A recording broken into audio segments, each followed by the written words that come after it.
Thank you.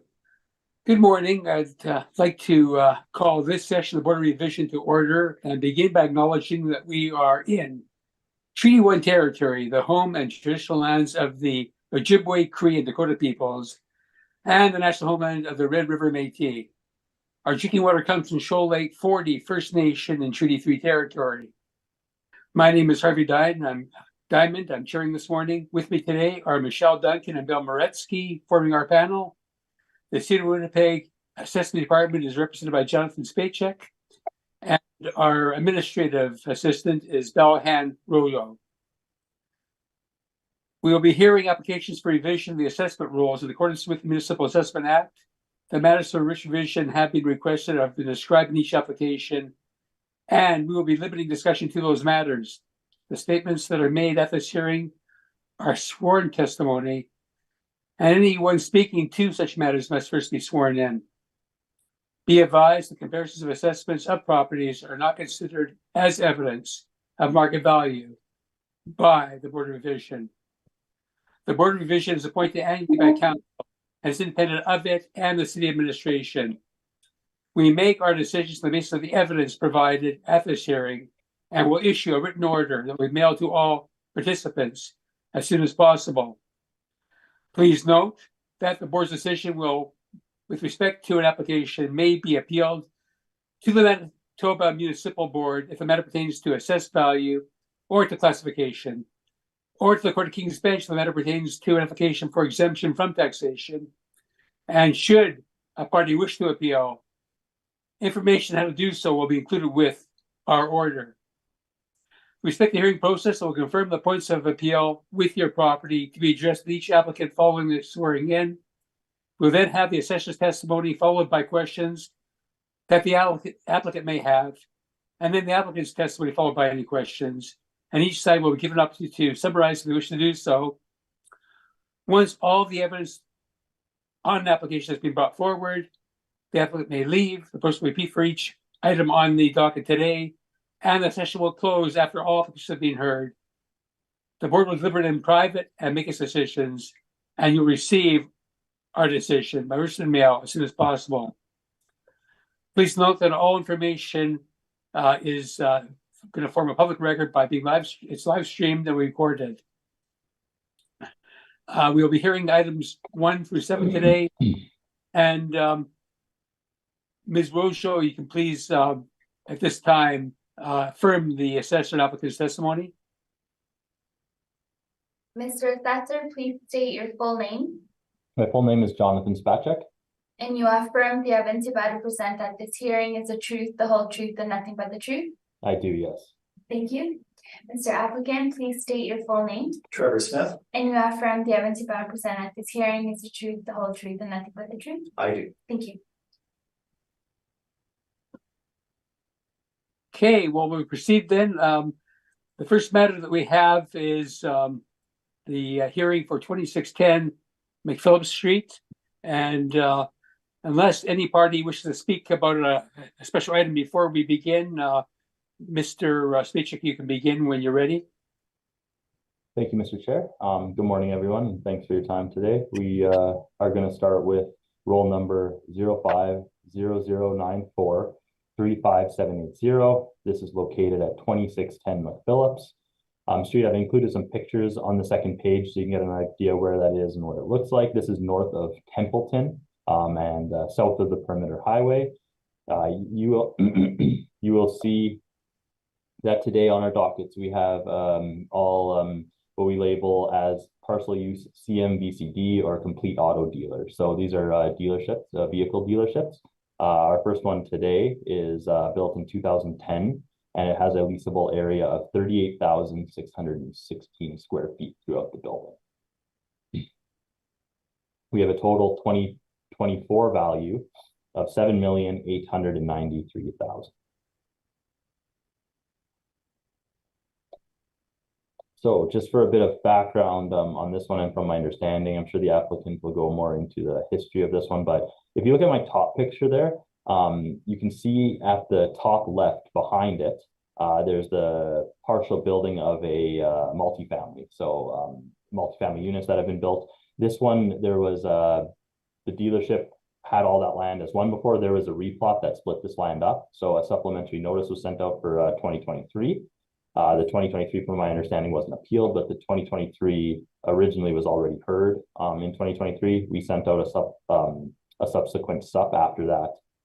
It was split up between multifamily and the dealership there. So now today, the 2024 value was appealed from that sup, and we have a new CMVCD dealership, again, model generated value for 2024, and that's what we are looking at today. And you can see that the lot is smaller without it being attached, having the portion of the multifamily with it.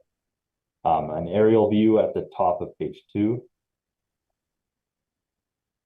And I've included a street view on page 3.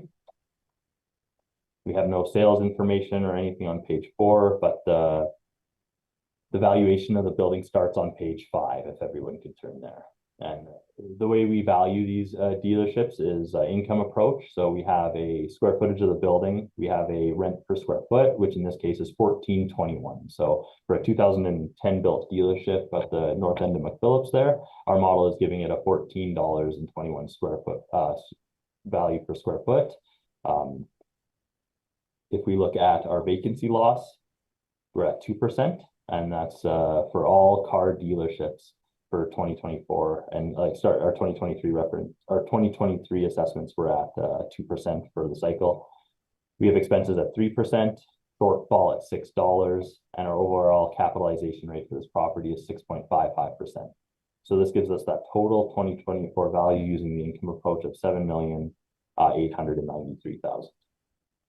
If you turn to page 6, you will see our comparables being used today. What we do for dealerships, if the panel hasn't heard any of these in 2023, the explanation is we have a kind of global list of larger retail properties. You'll notice as we talk today, there aren't many or any net rents for actual newer dealerships like the ones we'll look at today. There's no actual net rents in places. They are most commonly owner occupied. There might be some book rents in place that they use for themselves, but there's no actual arm's length rents for these type of dealerships. So what we do is we look at just to provide some comparables, we're looking at some larger big box store on main routes, similar to dealerships. Again, these are mainly retail. So if you notice, for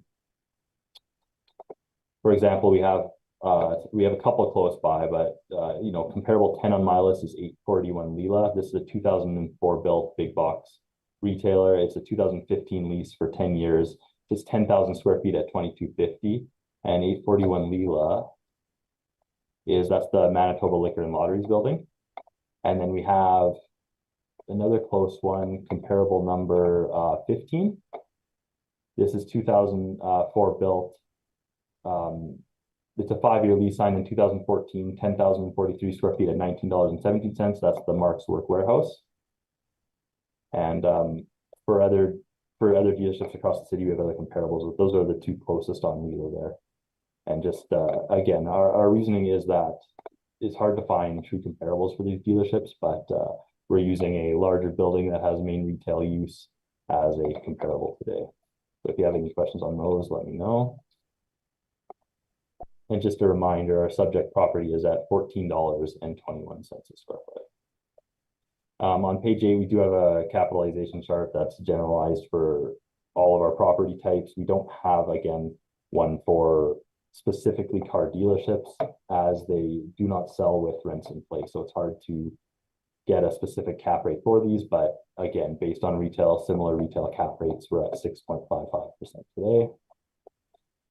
I've included the 2020 INE, which on page 10 is just what was sent to us, different. The owner had sent in different, again, what I'm assuming are book rents for their properties across the city for 2610 with Phillips. If you look at page 10, the fourth property was sent in our roll number, again, reporting a 1869 per square foot rent, per square foot rent for the Crown Honda, which is our subject property today, but again, assuming a book rent on these. And then I also included the COVID questionnaire on page 11 and just said minor impact, but did not expand on that statement for the COVID. That's everything I've included for this property. If you have any questions, please let me know. Thank you. Thank you. Mr. Smith, any questions? Thank you, Mr. Chair. Yes, I do have some questions. Mr. Chair, we have, I believe, seven auto dealer appeals before us today.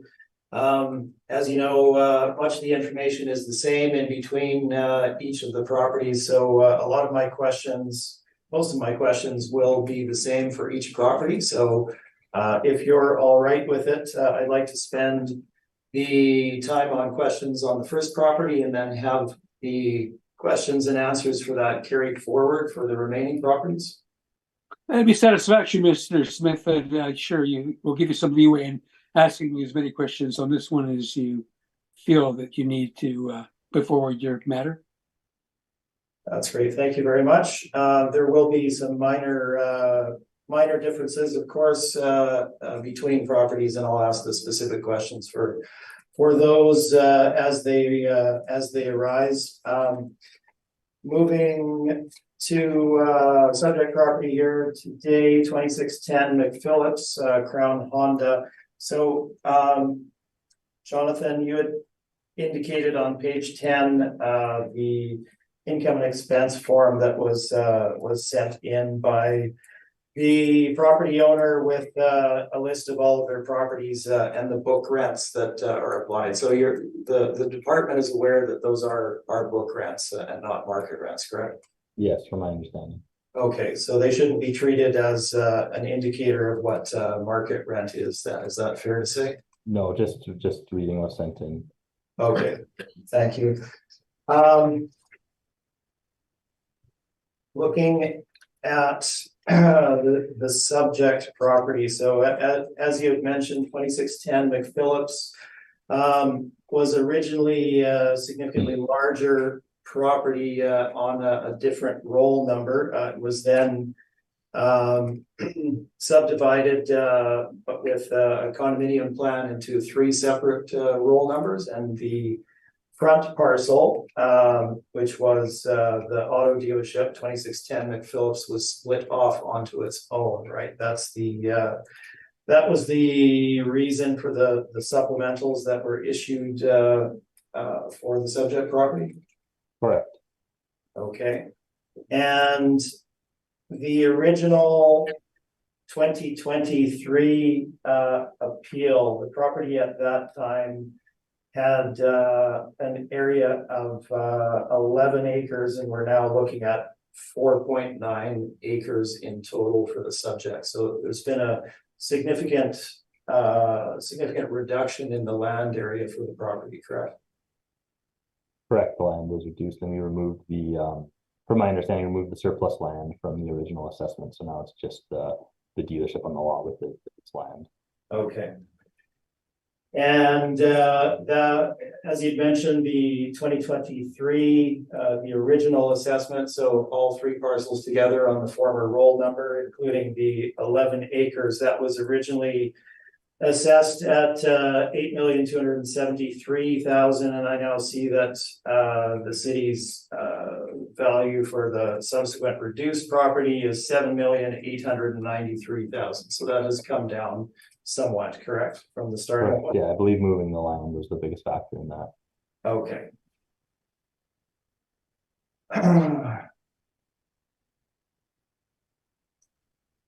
Right.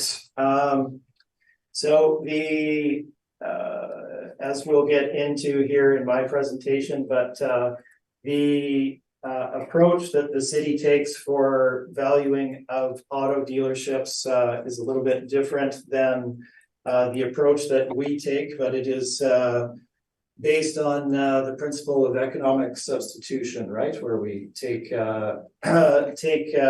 one property and substitute it for another property and or property type in order to arrive at an indicator of fair market rent, fair market value. Sounds correct. Okay. Looking at the comparables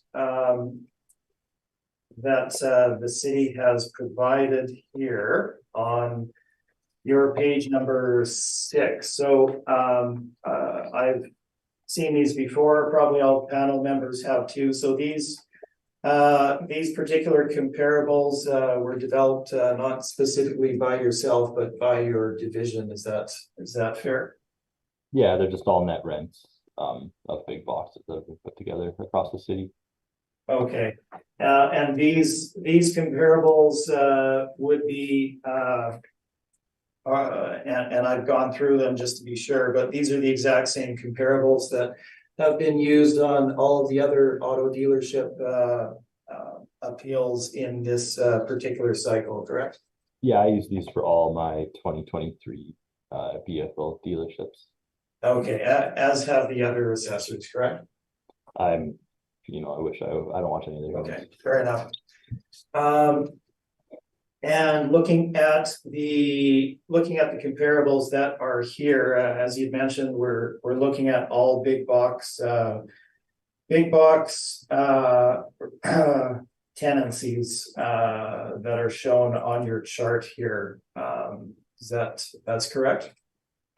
That is correct, yes. Okay. And those would be located in one of 5 big box power center nodes. As I went through the list, I see number 1, Polo Park area, number 2, the IKEA Seasons of Tuxedo Outlet Mall, number 3, Kennison McGillivray, number 4, Regent Lajimoje, and number 5, McPhillips and Leela. Is that fair to say that they're all located in those big box nodes? Yes, absolutely. Okay. And in running through the comparables here, and I've gone through each of them, and we could look at each of them, but I'm not sure that there's necessarily a need to do that. When I went through the list of tenants, I see tenants such as Staples, Michaels, Ashley Home, Marshall's Home Sense, Sport Check, Best Buy, Petland, Bed Bath & Beyond, Old Navy, Marks, others of that nature. Is that fair characterization of the tenancies? I would agree. Okay.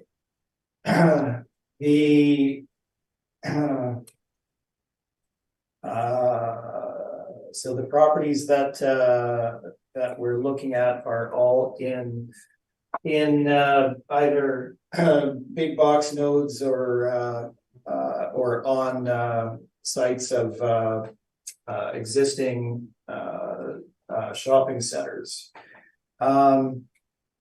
Looking at the 2 that you had indicated there, 2190, or sorry, I believe they were both at 841 Leela, number 10, I think it was. And number 15. So those were showing rents in the $20 range. So one was a Mark's Work Warehouse, and you'd said the other was MLCC. Was that correct? Correct. Okay, and those are on a big box power center node, which has, and I'm trying to remember the specific tenants there, but we have Canadian Tire across the road. We have the major shopping center on the site itself. I believe there's a Home Depot and a number of other national tenancies such as that. Is that fair to say? Yeah, those are all at the corner of McPhillips and Leela. The Leela ones I was talking about, and they're, approximately 700 meters from the dealership we're looking at today. So those would be located right on Leela, amongst all of the retail development. Yes. Okay.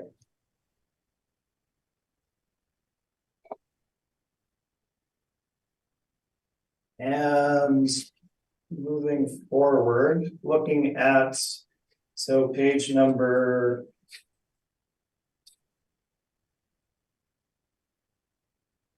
Your page number 7.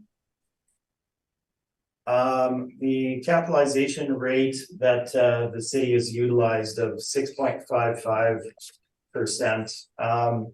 Do we know how that, where that comes from, how that's developed?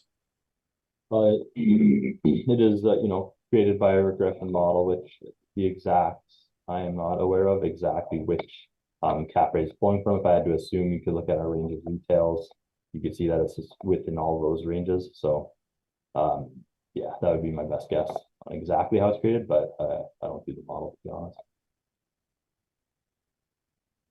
Okay, I had it indicated to me previously that it was the Power Center neighborhood shopping center categorization on your page 8 that the city utilized in using the cap rate for auto dealers. Yeah. Not sure if that's still the case, or Again, not 100% sure exactly where it comes from, just it's within range of the Power Center neighborhood for 2020. okay. All right.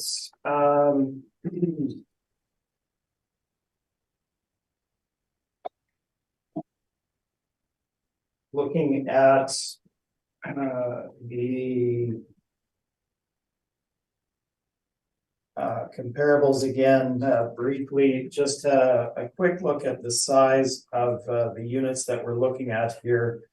A lot of them fall in that kind of 10,000 to 15,000 range, with most of our dealerships being significantly larger than that. Would that have an impact on the appropriate market rental rate in comparison? It could. I mean, if the economies of scale are exactly the same, but they're, again, some of these, like comparable 19 is 36,000 square feet at $17. If you look at some of the larger ones, like comparable 7 is, or sorry, comparable 5, 1,000 St. James is $14 for 29,000. So it could, for the larger size, it could bring it down if it's, economies of scale exactly, but it definitely could range. I'm not confident. Right. Okay, so just because it was brought up, comparable 19, the that property being 810 St. James Street, 36,621 square feet, originally we started in 2014 for 5-year period at 1740. So that particular tenancy is located on the west side of St. James Street from the Polo Park Shopping Center. Is that correct? Yes, it's, And I that would believe, the be Best Buy. That would be Best Buy, and the surrounding tenants on that site are Canadian Tire, Old Navy, Michaels, Save on Foods, etc. Yes, true. Okay. Okay, I think for the time being, that is the majority of my questions. Well, I guess one overall question, again, given workload, etc., I imagine you have not had the opportunity to inspect the properties before us today. No, I did not go into any of them in person, just virtual inspections. Okay. Those are all of my questions, Mr. Chair. Thank you. Thank you. Ms. Duncan, do you have any questions? No questions, thank you. Thank you. Mr. Moreski, do you have any questions? Yes, for your comparables, you use the retail. And I think you mentioned that that's the closest comparison that in your judgment to an auto dealership, correct? Correct. These auto dealerships today, they typically consist of a showroom and a service area. Is that correct? Correct. So what portion typically would they be from showroom to service area, Like size wise? size wise? Yeah, I would have to guess. I don't know exactly. They're all split up differently. Depends how big their showroom is. They're all different based on the lot size, how they've built them. But there's usually showroom, and then there's usually like office space, and then there's usually, repair, car wash. Some have like collision centers inside. So there's a wide range. But let's say an average one, maybe, I'd have to guess. I couldn't tell you the exact split. Was it fair to say that there's a fair significant portion of them are not showroom? Would that be a Absolutely. fair characterization? Yeah, absolutely. A portion of it is for sure service garage as well. Car So wash, offices, it's a mix. Okay, so in your assessment experience, does vehicle service area have a lower rent than retail? Yeah, in general, depending on the ones you're looking at, the comparables we used for last cycle, there's definitely a range of very low end small dealer, like a small end VSG. You can get down to, especially depending on a really old one, you can get lower rents for that one, and then a nice new Boyd, multiple door service garage, you can get rents that are above what our market one is today for our dealership. So there's definitely a range.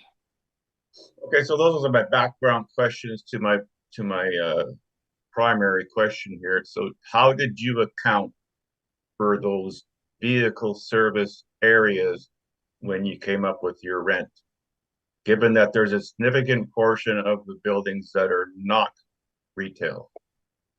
Yeah, so when I look at the rent that's given by our model of 1421, I look in that, I give it a little reasonableness check.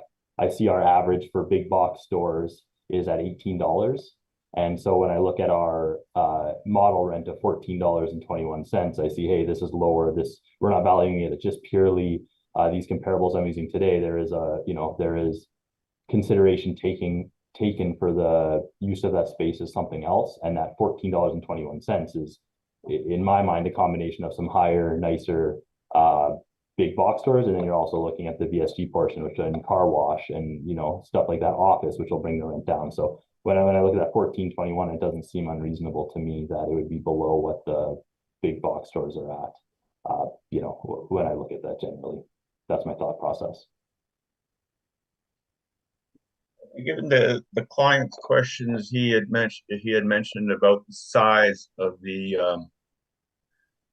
of a lot of these comparisons. A lot of them are quite a bit smaller than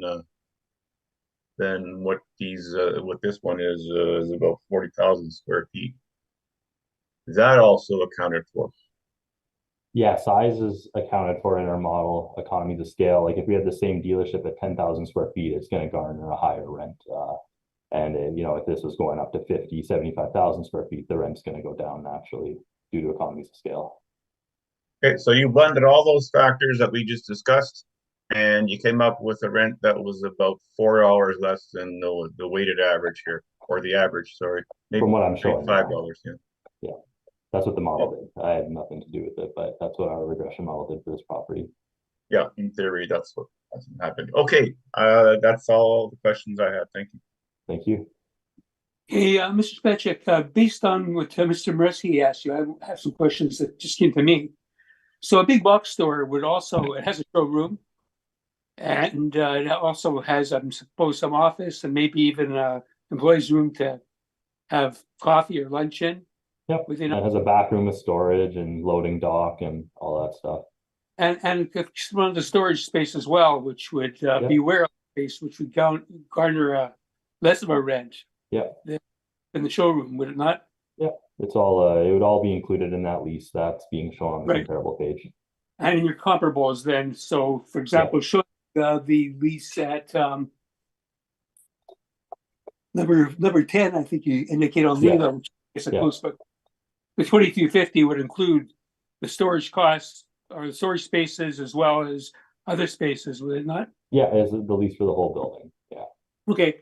Now, one thing that I know, and this is a question I'm going to have at all of the dealerships you're dealing with today, dealerships seem to have a lot of land to building. for parking of cars and everything. Yeah. So with the rent on the building itself include all that extra space? Yeah. That a big box store wouldn't have exclusive use of. Yeah, absolutely. And I guess my last question is, because this is a question that Mr. Smith had brought to your attention, because I want to know what exactly would book rent be? If what would be the purpose of it?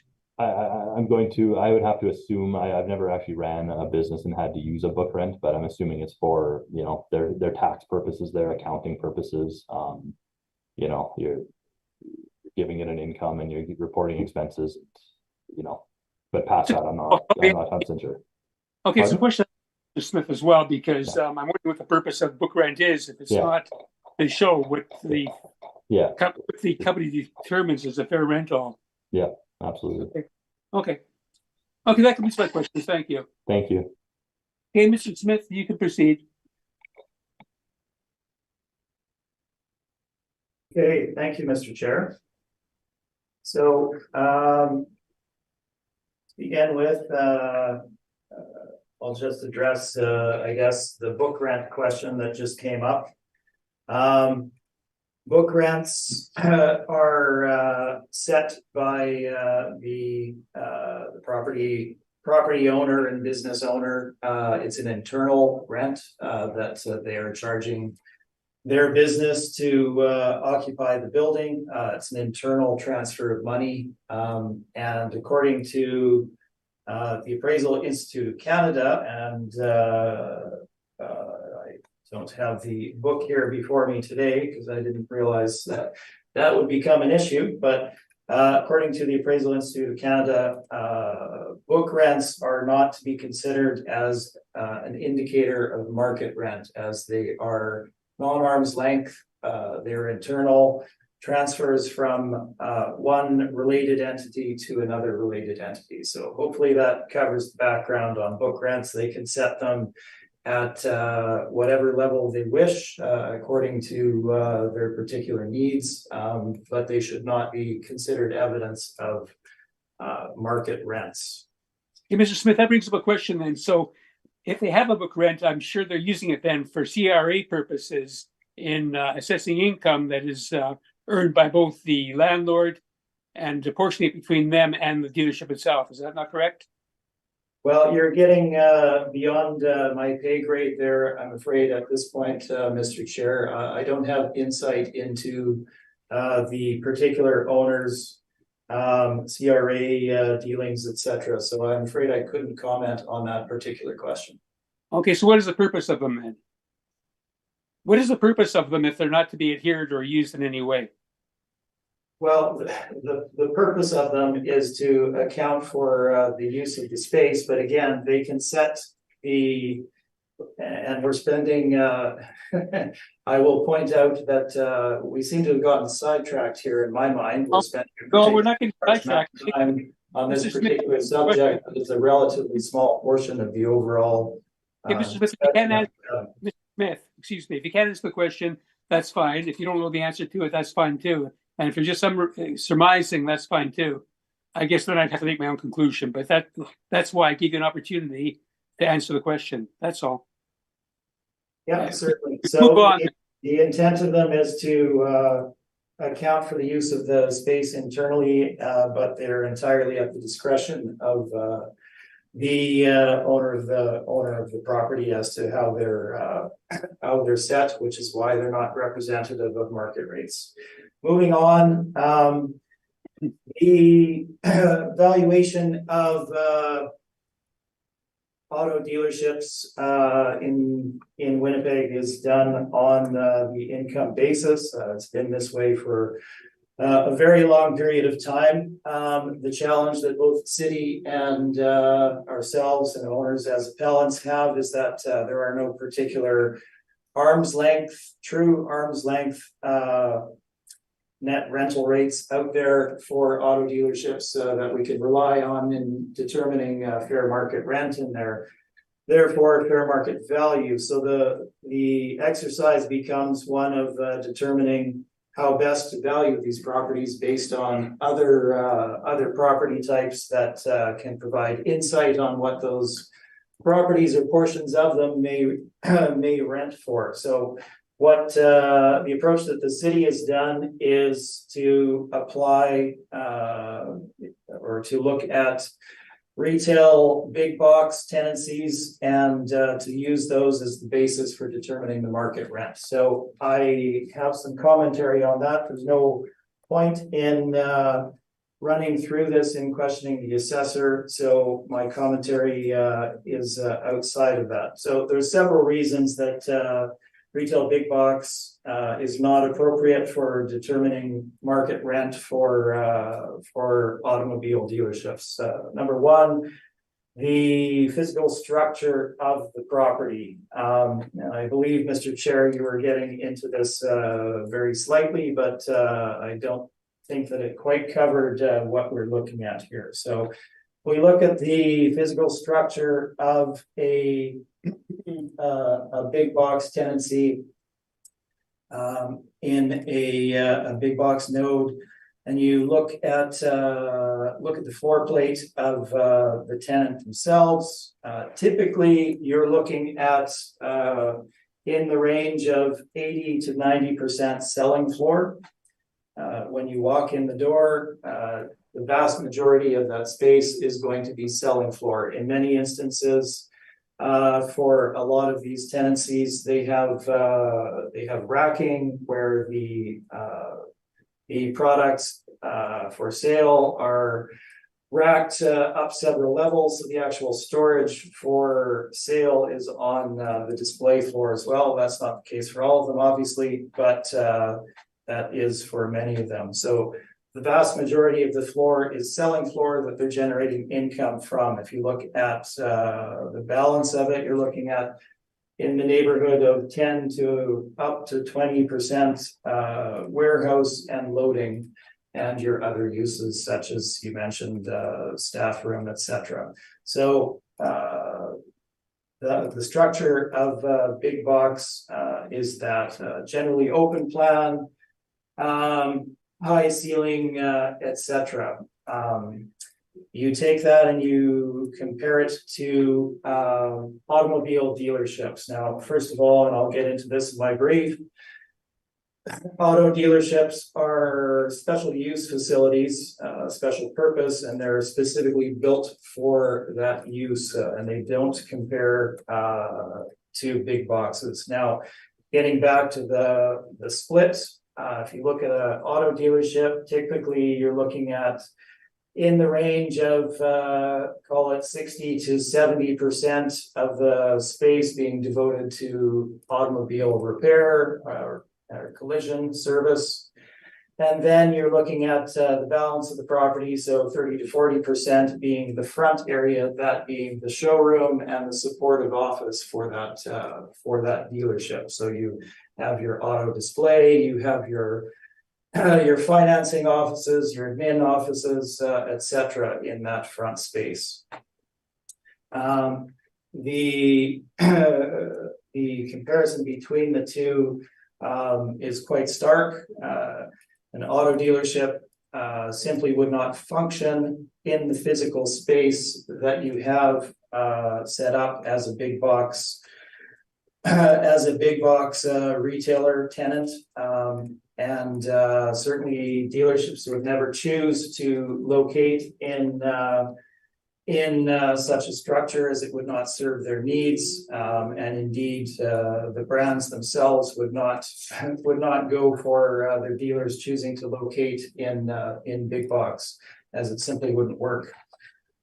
Second point, and I believe you also addressed this ahead of time there, Mr. Chair, the parking issue. So yes, if we look at automobile dealerships, they do tend to have a large land component. Now, the point of this being that they need to have display space for their cars for sale. They need to have space for vehicles that are in for service. They need to have space for clients coming in to purchase vehicles, circulation, etc. So there is a significant need for land for auto dealers.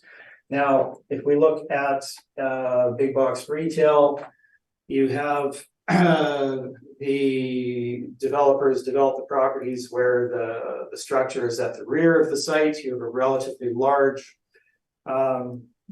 series of joined tenancies, and then you have very, very significant parking that is out in front of those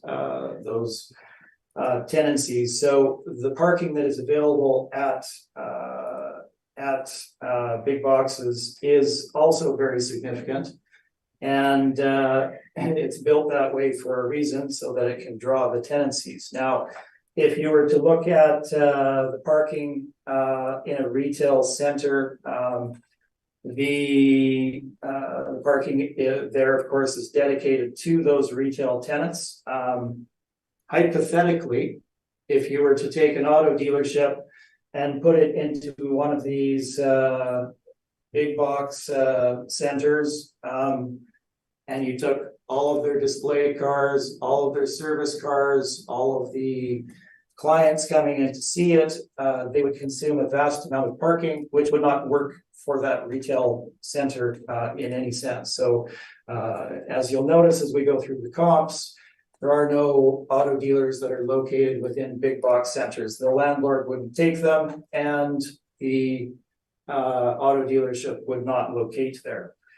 So that's the physical structure for retail big box, the issues that arise with it. So it's simply a non-starter that way. Second point, with regard to the big box argument as an economic substitution, is the retail development aspect of it. So when big box power centers are built, the developer builds specifically for and to draw particular big box tenants in order to drive higher rental rates and to drive a higher return for themselves as the developer or owner, or the potential future owner.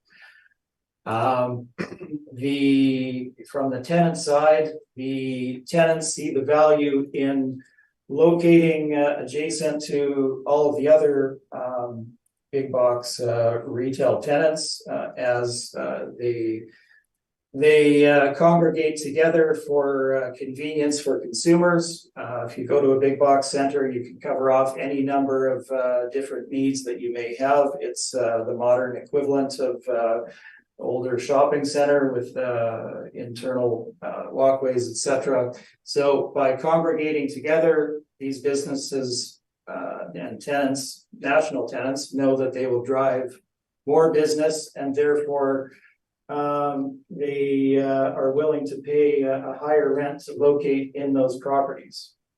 And as I've mentioned already, there are no auto dealers in big box centers. Simply, an auto dealer wouldn't locate there for the physical structure. They wouldn't be allowed to, but they also wouldn't be willing to pay the additional rent that would be required based on their particular businesses. So that's discussion with regard to the retail big box argument. Happy to answer questions on that at the end.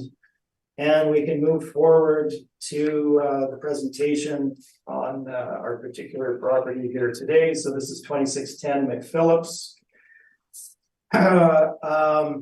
As Jonathan had mentioned, subject property was subdivided into a condominium plan with 3 different parcels. The subject property on the original roll number when it was appealed had 11 acres.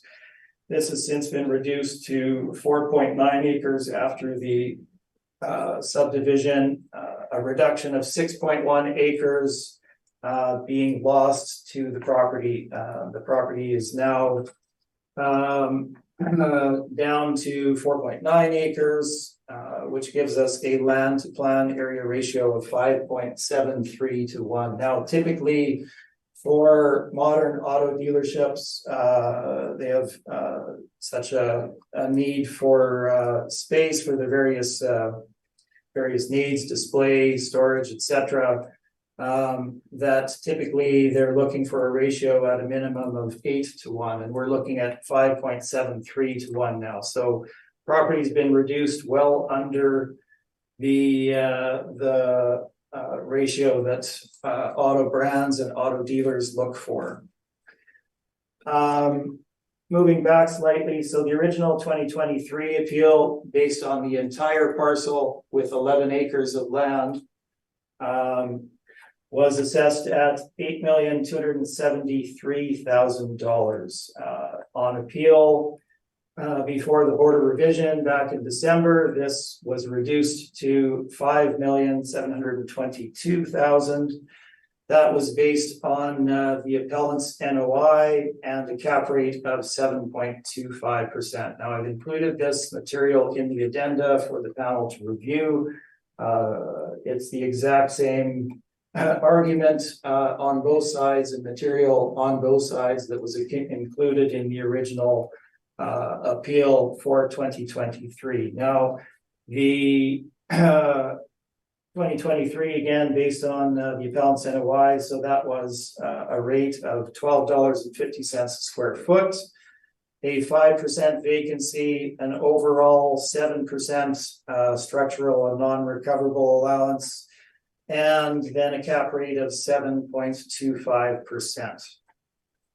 So that's the background with regard to subject property and the existing decision on it for 2023.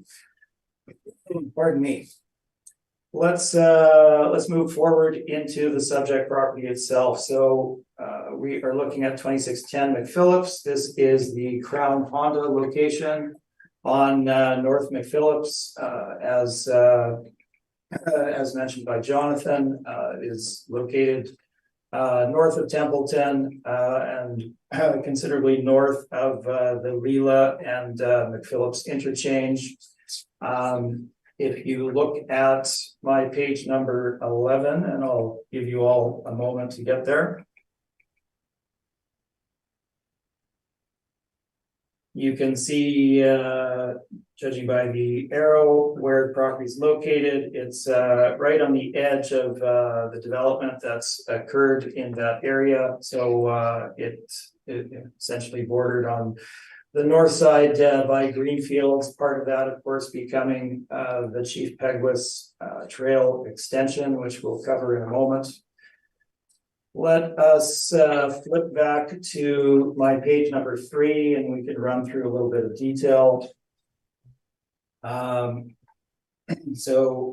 noted, the original 2023 appeal is shown there for you, reduction from $8,273,000 to $5,722,000. We are now bumped right back up following the supplemental to $7,893,000 with a slight reduction based on the reduction in land area, I'm sure. Property is zone C2, built in 2010, so it's not a brand new dealership. And we're looking at 4.9 acres now, 5.73 land to plan area ratio, below the numbers that are sought by brands and dealers. And we have a total overall area of 38,616 square feet.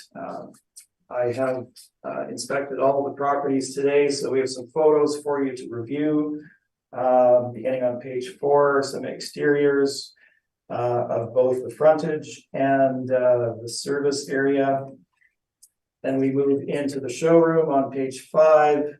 You can see the vintage of the improvements there. Again, not being brand new, but being representative of what auto dealers do build. So it looks like it looks. One thing I will point out while we are looking at the showroom is the way that the auto dealership industry works is such that the brands essentially control who gets the franchise rights for their particular brand in a market, how many dealerships they have in a market, etc. and they give that to you for, or they sell that to you rather for a period of time, giving you the right to sell their product in the market. Now, brands go through rebranding exercises on average every 7 years, and essentially on average every 7 years, they force the property owners, the dealerships themselves, to go through a renovation to update their showroom essentially to match their current branding. So this leads to significant expense. It may look newer, etc. My indication from all of the automobile dealership owners that I represent, which is quite a few in City of Winnipeg, is that this doesn't tend to drive additional business. It's just an additional cost.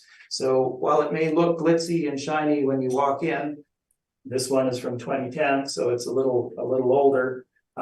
It doesn't necessarily translate to directly to additional sales, etc. So a bit of commentary there on that. Keep that in mind for the others. Moving forward, we're looking at page number 6. We have some of the service area, or rather some of the showroom area. You can see mezzanine office up on the 2nd level there, which is also on page 6. Then we move into the parts area on page 7. Some of the heating systems in the service area on page 7. And then we look at service again on page number 8, as well as the auto body area at the north side on page 9. So that is what the structure looks like. The site itself is shown on page number 10. If you look at the property, you can see that it has been, well, you can't tell because we don't have the original there, but significantly reduced in land area for display of cars, etc. Property location we've already covered, and we can move on to my page number 12. And again, thank you, Mr. Chair, for allowing me some leeway. I'll cover again a bit of background just once for all the properties here today. With regard to the automotive industry itself, and then automobile dealership properties and their special use nature on the following page. So if we look at my page number 12, and I won't go into great detail in this, there are significant changes afoot in the auto dealership industry that are leading to a lot of changes, and in fact are driving the need for a lot less dealerships out there in the marketplace. Factors that are driving this is a rise of online shopping, for one, where consumers have easier access to relevant information for comparison shopping, and they essentially go to the dealership to maybe test drive the vehicle that they're interested in. They can do all of their buying online in many cases, etc. So there's a lot less need for a large auto dealership or many auto dealerships in the market. It's also led to brands themselves considering or choosing to consolidate dealerships into distribution centers, so being larger centers, as we're seeing the rise in size of dealerships, and thereby reducing the number of dealerships per brand in the marketplace. We've certainly seen that in Winnipeg. Additionally, we're looking at some new players entering the market, such as Amazon, which tends to drive significantly lower margins, which would also have an impact overall.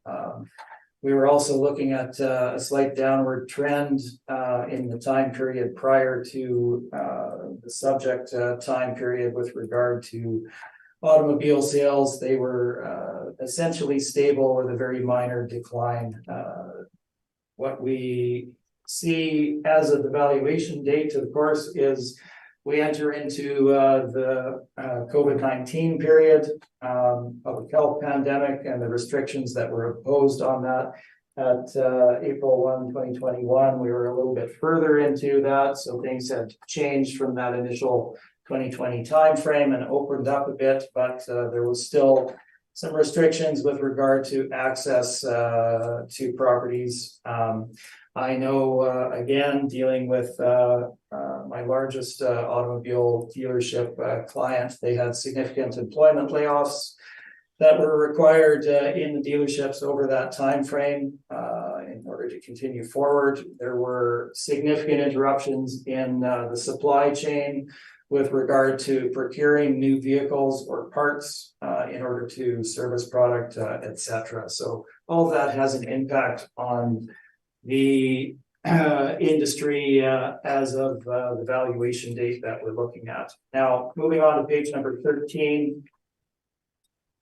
And as I referred to earlier, the beginning of my discussion in comparison to retail big box, automobile dealership properties are special use properties, special purpose. And I have a bit of text on this here, and I'll run through this quickly for you. So in this 1998 article in the Appraisal Journal, the peculiarities of appraising auto dealership facilities, I quote, auto dealership facilities are considered special use or special purpose properties, which means that they cannot typically be assigned to other uses. And also auto dealership facilities are typically constructed for a specific use and are not readily adaptable to alternative uses. So the point of this being, if you were to take a big box tenant, such as the ones that we were dealing with there, HomeSense, Michaels, etc., and you were to try and put them into an automobile dealership, they would, they wouldn't go because it's not where they want it to be. It's not with the other big box retail tenants in order to drive their business. But at least as importantly, and as specifically stated here by the industry authority, the buildings are not suitable for uses such as that and wouldn't be readily adapted to it. So you wouldn't see any of those tenants choosing to go to an auto property, and B, they wouldn't work there in the first place. So that's the background there. The typical stages for an auto dealership property are to operate as a brand new auto dealership. So your brands such as Honda, Ford, Mazda, etc. Second use when they've become obsolete for the sale of new vehicles, which happens quite often here. We can discuss that further if needed. Secondary use is essentially they come down the scale. They become a used auto dealership where they still use it for the sale of cars, but not for the new brands. Not for new car sales, as the brands won't accept those properties and or locations. Moving on from there, once they essentially become obsolete for that secondary use as a used auto dealership, typically they don't have other uses, as already mentioned higher up. They're not readily adaptable. So they typically either remain vacant for a period of time, which we'll discuss, or they become development sites. They're more valuable for the land that they sit on than the property or rather the structure that's built on them. So they become development sites. The building is demolished and they're then put to another use. There's quite a number of instances of this. Looking at my page 13, and I'll run through this relatively quickly. We have 5 or 6 examples of this specific kind of structure in terms of the hierarchy of automobile dealerships. So the first one there being 3021 Pembina Highway. This is former Winnipeg Honda property. Winnipeg Honda moved to the Waverly Auto Mall, and as driven by the requirements of Honda themselves, the property owner could not rent that property. It remained vacant for essentially a decade, with no real interim tenancies, and aside from potentially some minor storage on there for a month or two. Ultimately, structure was demolished and it is now a multifamily use site where it's being developed at the moment into multifamily. 1310 Regent, number 2, originally a branded Ford dealership, became obsolete for that as it was too small, evolved into a used auto dealership under 2 different owners, has now been demolished with a modern dealership being constructed on the property only because they have the available contiguous land and an additional property in order to make the site work. So that is the evolution there. 630, 640 Portage, McNaught Pontiac Buick began in 75, moved to Waverly Auto Mall in 2003, then became a used auto dealership through 2012, was for sale from 2011 onwards as a development site. And ultimately it has now been demolished and is being redeveloped. I won't run through each of these, but they all tend to follow that that hierarchy, as I mentioned. So again, 2537 on the highway, Subaru, essentially the same thing. Disappearance of Saturn, etc. So that is background with regard to the special use nature of auto dealerships, and you can see from the examples that I provide that the buildings don't get repurposed into other retail uses generally. Page 14, I had the discussion with regard to the physical structure of big box versus auto dealers, and this is an example of that. Particular tenant shown is Michael's, located at 840 St. James Street. If you look at top, you have the frontage. If you look at the bottom, aerial. If you look at the building towards the north or the top end of that photo, you can see the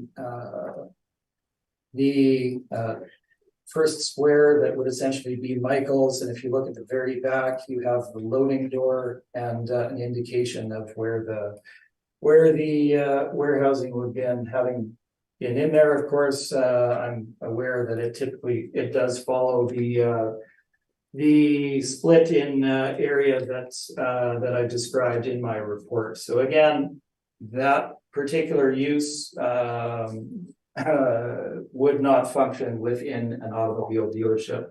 And indeed, those tenants would never choose to locate there for business reasons. They're not supported by other big box retail, but the structure would never work for them. So the big box comparison simply doesn't function effectively. So what then would be a better approach in terms of valuing auto dealerships? So as I discussed earlier, we essentially have 2 components of the structure itself. We have the front showroom office area, which is in that typically 30 to 40% of the structure area. And then we have the rear service, rear automobile service area, which is again in that 60 to 70% range. So what we've done is provide market rental comparables for each of those classes, and we look at what an appropriate rent would be for the showroom retail area, and then what an appropriate rent would be for the service area for these properties, and blend those to come up with an appropriate rent for the property overall. So we're not assigning a specific rent to one and one to the back. We come up with an overall blended rate for the property as a whole. So our automotive rates are shown on my page number 16. And we can run through these relatively quickly. Happy to answer questions on them, of course. There are a couple that I will point out.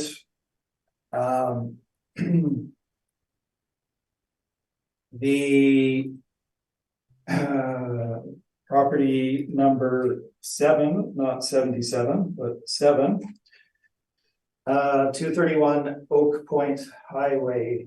So this is Route 90, essentially on the northern end. This was when it was developed, it was a Harley Davidson motorcycle dealership. So similar with some slight differences from an auto dealership. It was 14,500 square feet, built in 1990, and we had a 2017 lease, arm's length lease to a used auto dealer for $7 per square foot. Now, it's not a perfect match, and the location is certainly inferior to the majority of the properties that we'll look at today, but it does give you an indicator of what market participant was willing to pay for that space. And again, we're looking at just under 15,000 square feet. We also have 3680 Portage Avenue, not Pembina. Portage, that being number 9. This particular lease, being struck in 2017 for 7,200 square feet, was at a rental rate of $12.50 a square foot. Now, that particular property is only 7,200 square feet in size, and it was a used automobile dealership that moved in there for a period of 4 years. That property originally started in 1988, as we'll get to, and we covered that in our presentation on it.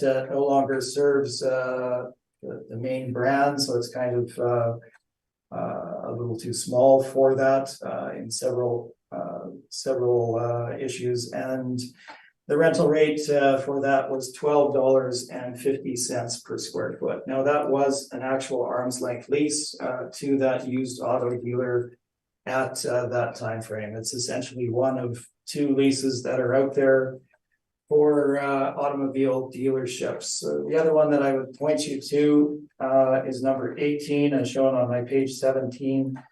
This is the Not Automotive Group, 1322 Waverly, 2018 lease for 5 years for an initial rent of $6.85 a square foot.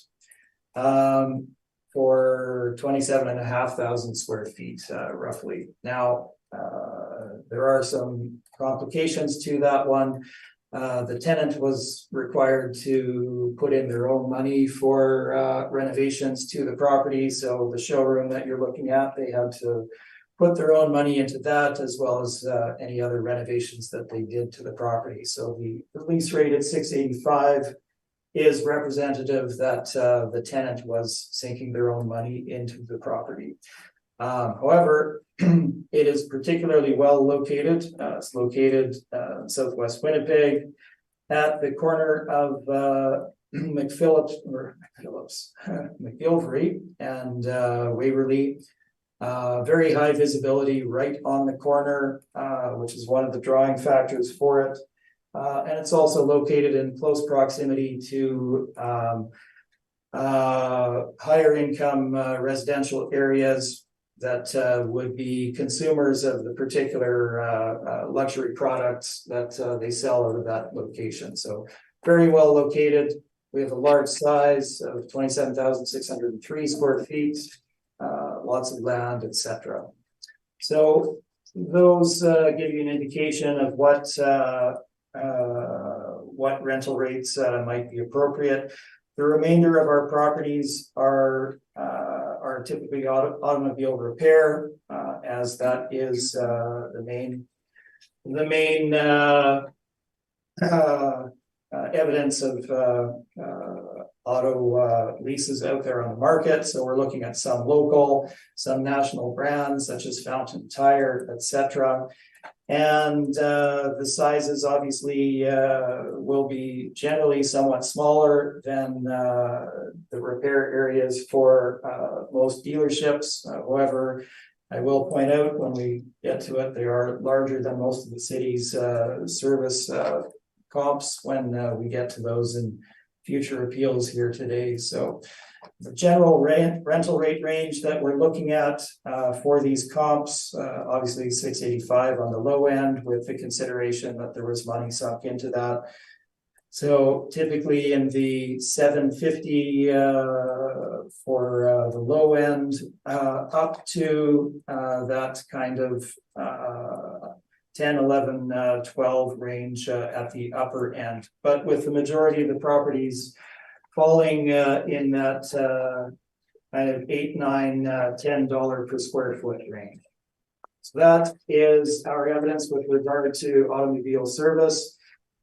Now we move on to showroom retail. So there's nothing that's going to be specifically built out as an automobile showroom and office is, but our best comparison is to look at well-located properties with high visibility, with a retail element to them that are either showroom or showroom oriented with some office support, etc. So that's what we provide on page number 18.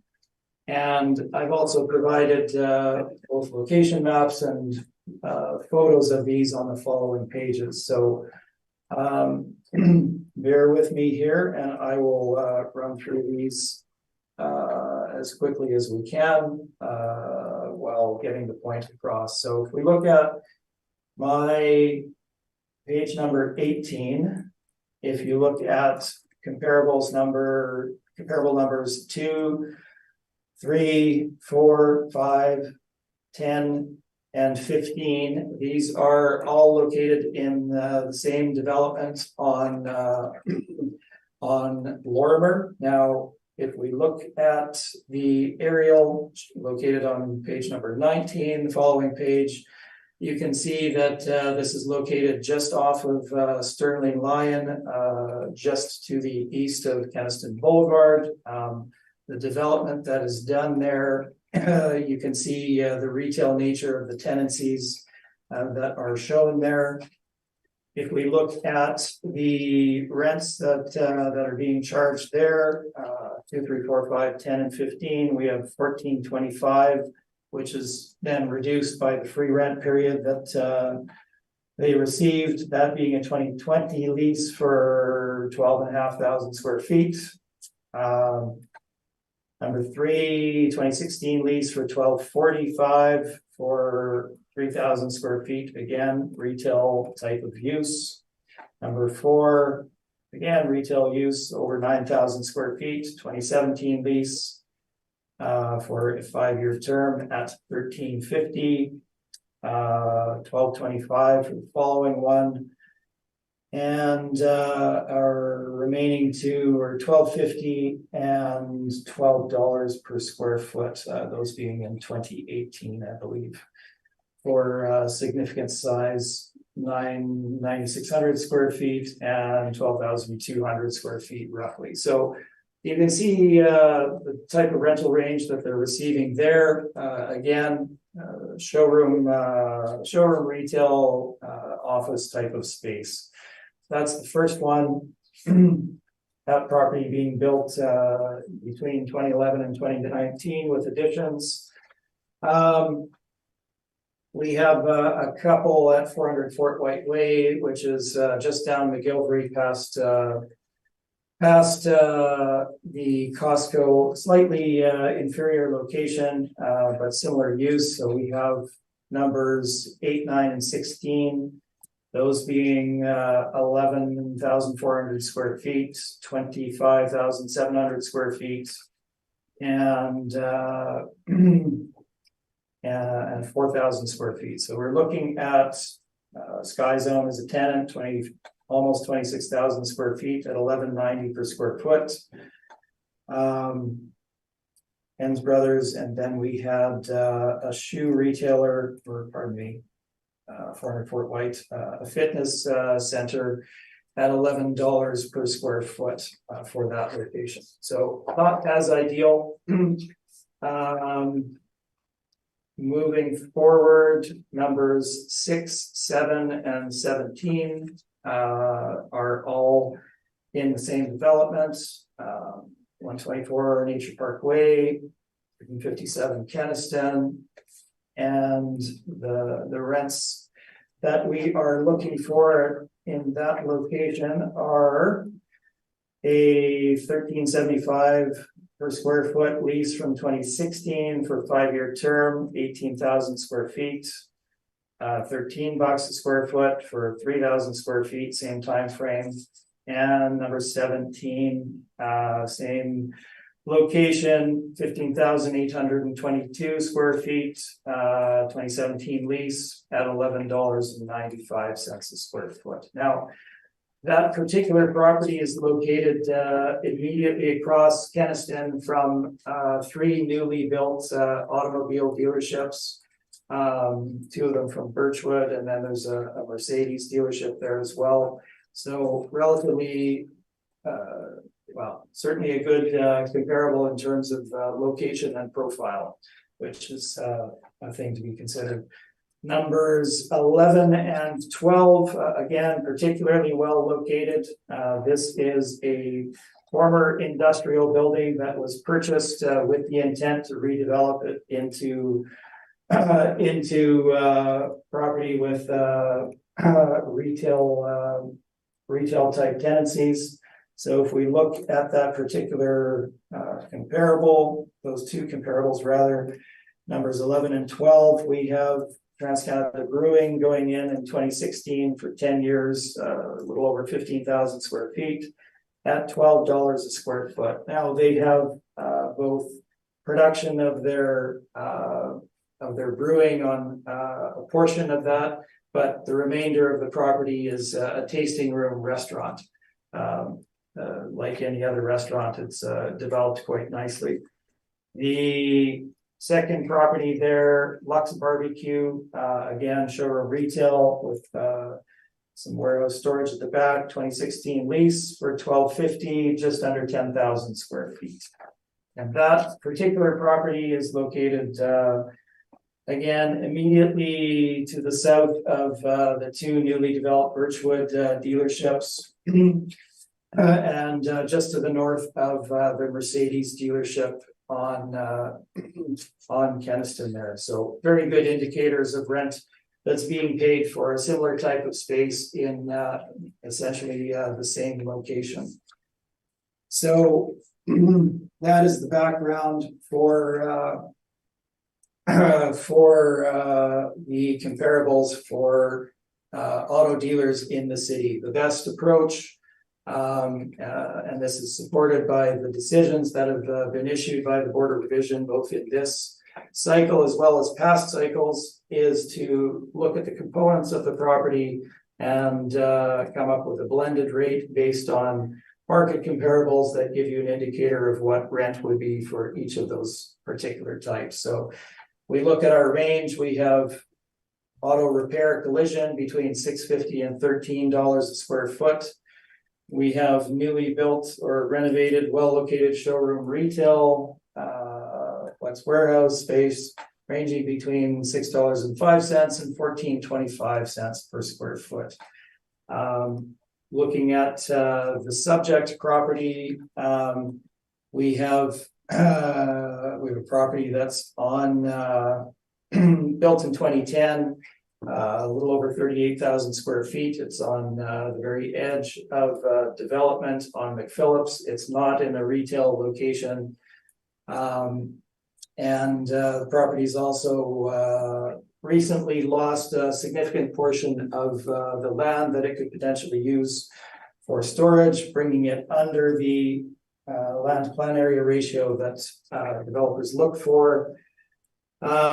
So we have applied a rental rate of $12 per square foot to the subject property. This is slightly lower than the $12.50 that we used for the prior 2023 valuation. And this represents essentially accommodating the tenant for the loss of land for the property, as well as obviously having the overall impact on value. So using $12 a square foot, you can see our potential annual income on page 24. Let's move forward into the expense side of the valuation. We look at page number 25. We have my discussion of this. I've already discussed the hierarchy of dealerships. You can see that they're single use, not easily adaptable to other uses. They typically remain either vacant for a period of time or vacant and then become used auto dealers for a period of time before they get demolished when their use is essentially obsolete. The former Winnipeg Honda being a good example of this at 3021 Penn and the Highway, remaining vacant for over a decade, essentially prior to demolition and renovation. There are a couple of other properties in the Regent area that the auto dealership moved and the buildings remained vacant and unsold, untenanted for quite a significant period of time. Then we have the vacancy stats, obviously not specific to autos, but we have industrial vacancy as shown.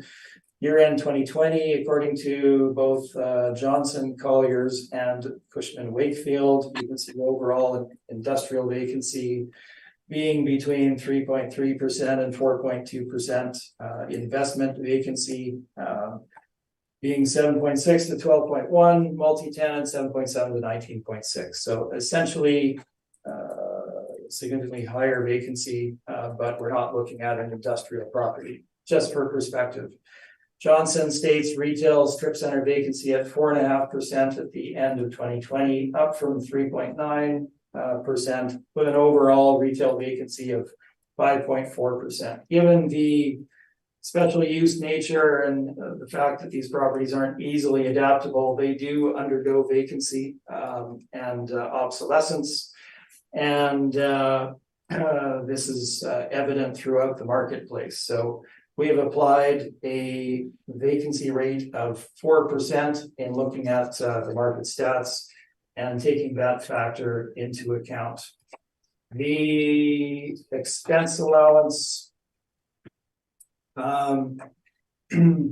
is covered at the bottom of page number 25. Now, Mr. Chair, I know I had both yourself and one of the other panel members, perhaps all three yesterday, I don't recall.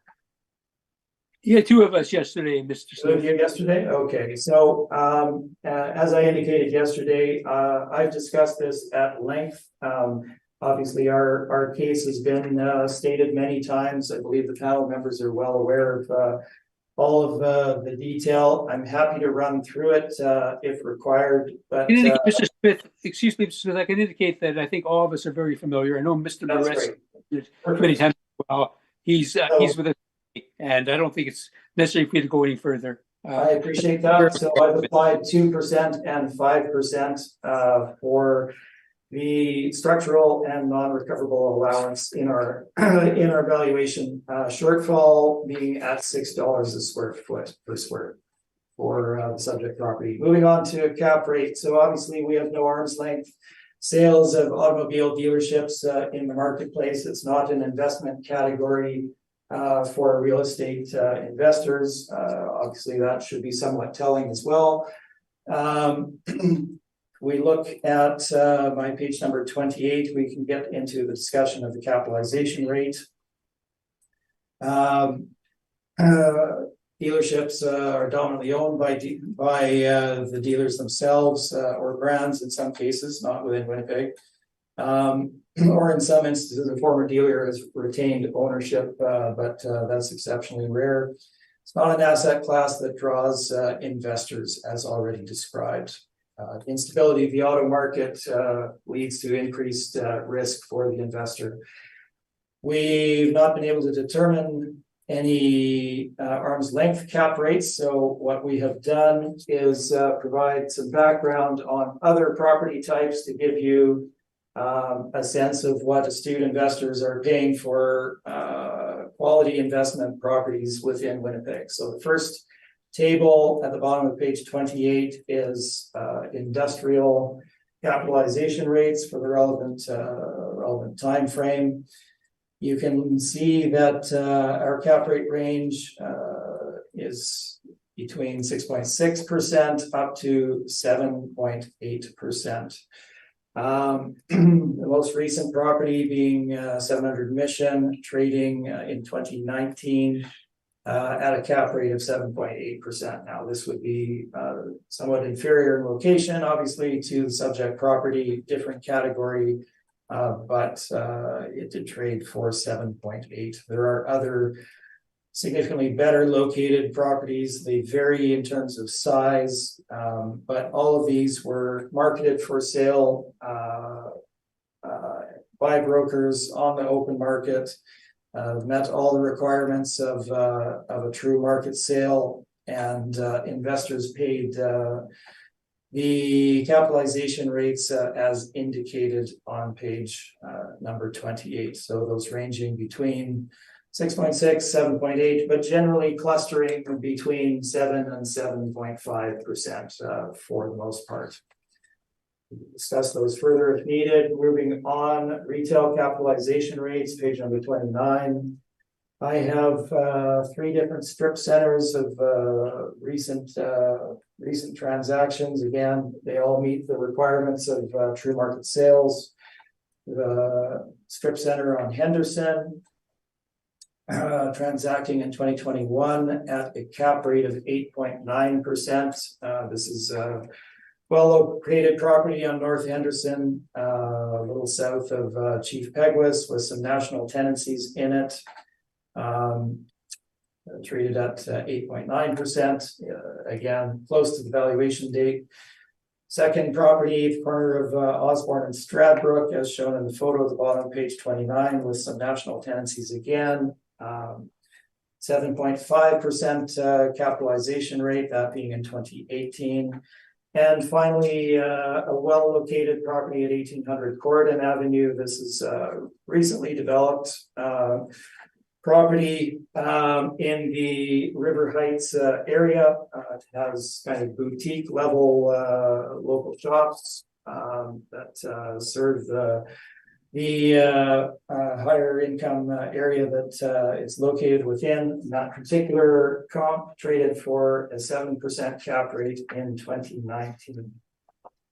Moving on to page 30, looking at commercial brokerage reports with regard to capitalization rates. Colliers and C.B. Richard Ellis indicate cap rate range of 6 to 6.75 and 6 to 7.25% for investment grade industrial assets. Now, these would typically be multi-tenant, well located property with adequate loading area, loading court, paved, good trucking access, etc. So that's kind of the peak of the market that you're looking at there. Colliers and CBRE also indicated cap rate ranges of 6 to 6.75 and 5.75 to 7.5% respectively for investment grade retail strip center assets. Subject properties, special use building, with all of the factors that we've already discussed going into that. So taking into account the special use nature of automotive dealership buildings, location, investment potential of the property, we've assigned a cap rate of 7.5% to our valuation of the subject property. Now, that's the same cap rate that was used in the earlier 2023 valuation that was supported by the Board of Revision in their decision. The 2020 and 2023 Board of Revision orders used 8% cap rate for the Point West auto dealerships and 7.5% for newly built dealerships at 180 and 200 Lowson for 2020, 7.25% for those new developments in 2023. So those are the inputs to our valuation. I've gone through the reasoning for them. I'm happy to answer questions on them. The summary of this is indicated on page number 31. We have a $12 per square foot net rental rate, 5% vacancy, 7% expense allowance overall, $6 shortfall, 7.5 cap, giving us a rounded market value of $5,304,000. We flip to the addenda of the brief. I don't have the full addenda necessarily here, although I do on one of the other ones. We have decisions for the particular property itself, beginning on page A1. This is the 2023 decision. You can see on page A2. Mr. Smith, I can indicate Yes, that previous sure. decisions, excuse me, I can indicate that previous decisions don't affect our findings here. We rely on the evidence we hear today, and this is a new hearing, and so you don't have to take us through that. All right, I won't take you through it, Mr. Chair, but what I will point out is that the material is there for each of the panel members to review, and my commentary with regard to the decisions is such that decisions on the dealerships that I represented have dominantly, nearly exclusively been based on our net operating income, which is virtually the same as the one before us here today, and either 7.5% or 7.25% capitalization rates. There is also some material at the back of the addenda with regard to the challenges faced by the auto industry at the relevant time frame for you to review if you wish. And Okay, I'm happy to answer any questions you may have. thank you. Yes, we can do that. Okay, so Mr. Assessor, you can have you any questions? Mr. Chair, I have no questions. Thank you. Thank you. Mr. Metzke, do you have any questions? Yeah, just some points of clarification on the argument you were making at the beginning of your presentation about parking area. Yes. If I understood you correctly, I think one of the things that you had argued is that you know, a dealership would never go into one of those retail areas because they couldn't use it. And one of the reasons was because of the parking space, correct? Well, that wouldn't, there's a fair amount of parking in those retail areas, but they would consume a lot and the landlords would never take them as a tenant for that reason, because they wouldn't meet the parking requirements for the other retail tenants that are already in there and probably have it written into their leases. I couldn't really understand the argument you were making there. Is it that there is not enough parking for that retail for the auto dealership?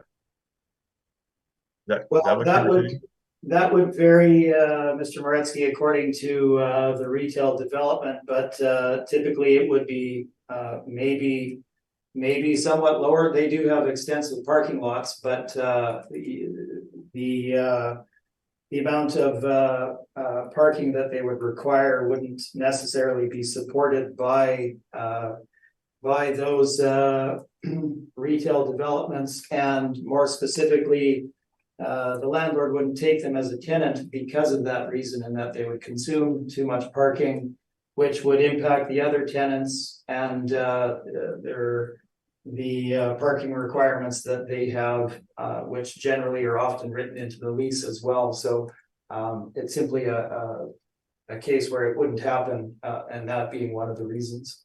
Okay, so if that's the case, then isn't that an argument for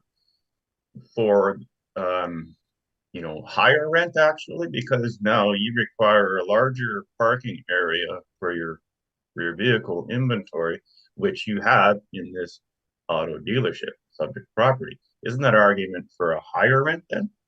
No, in fact, it's not. What that argument is regarding, again, is simply that the comparison between the two is not supported.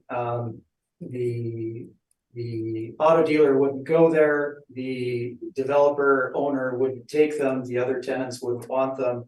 They are unwilling to pay the additional rent they'd be required to pay in a retail center versus where they locate.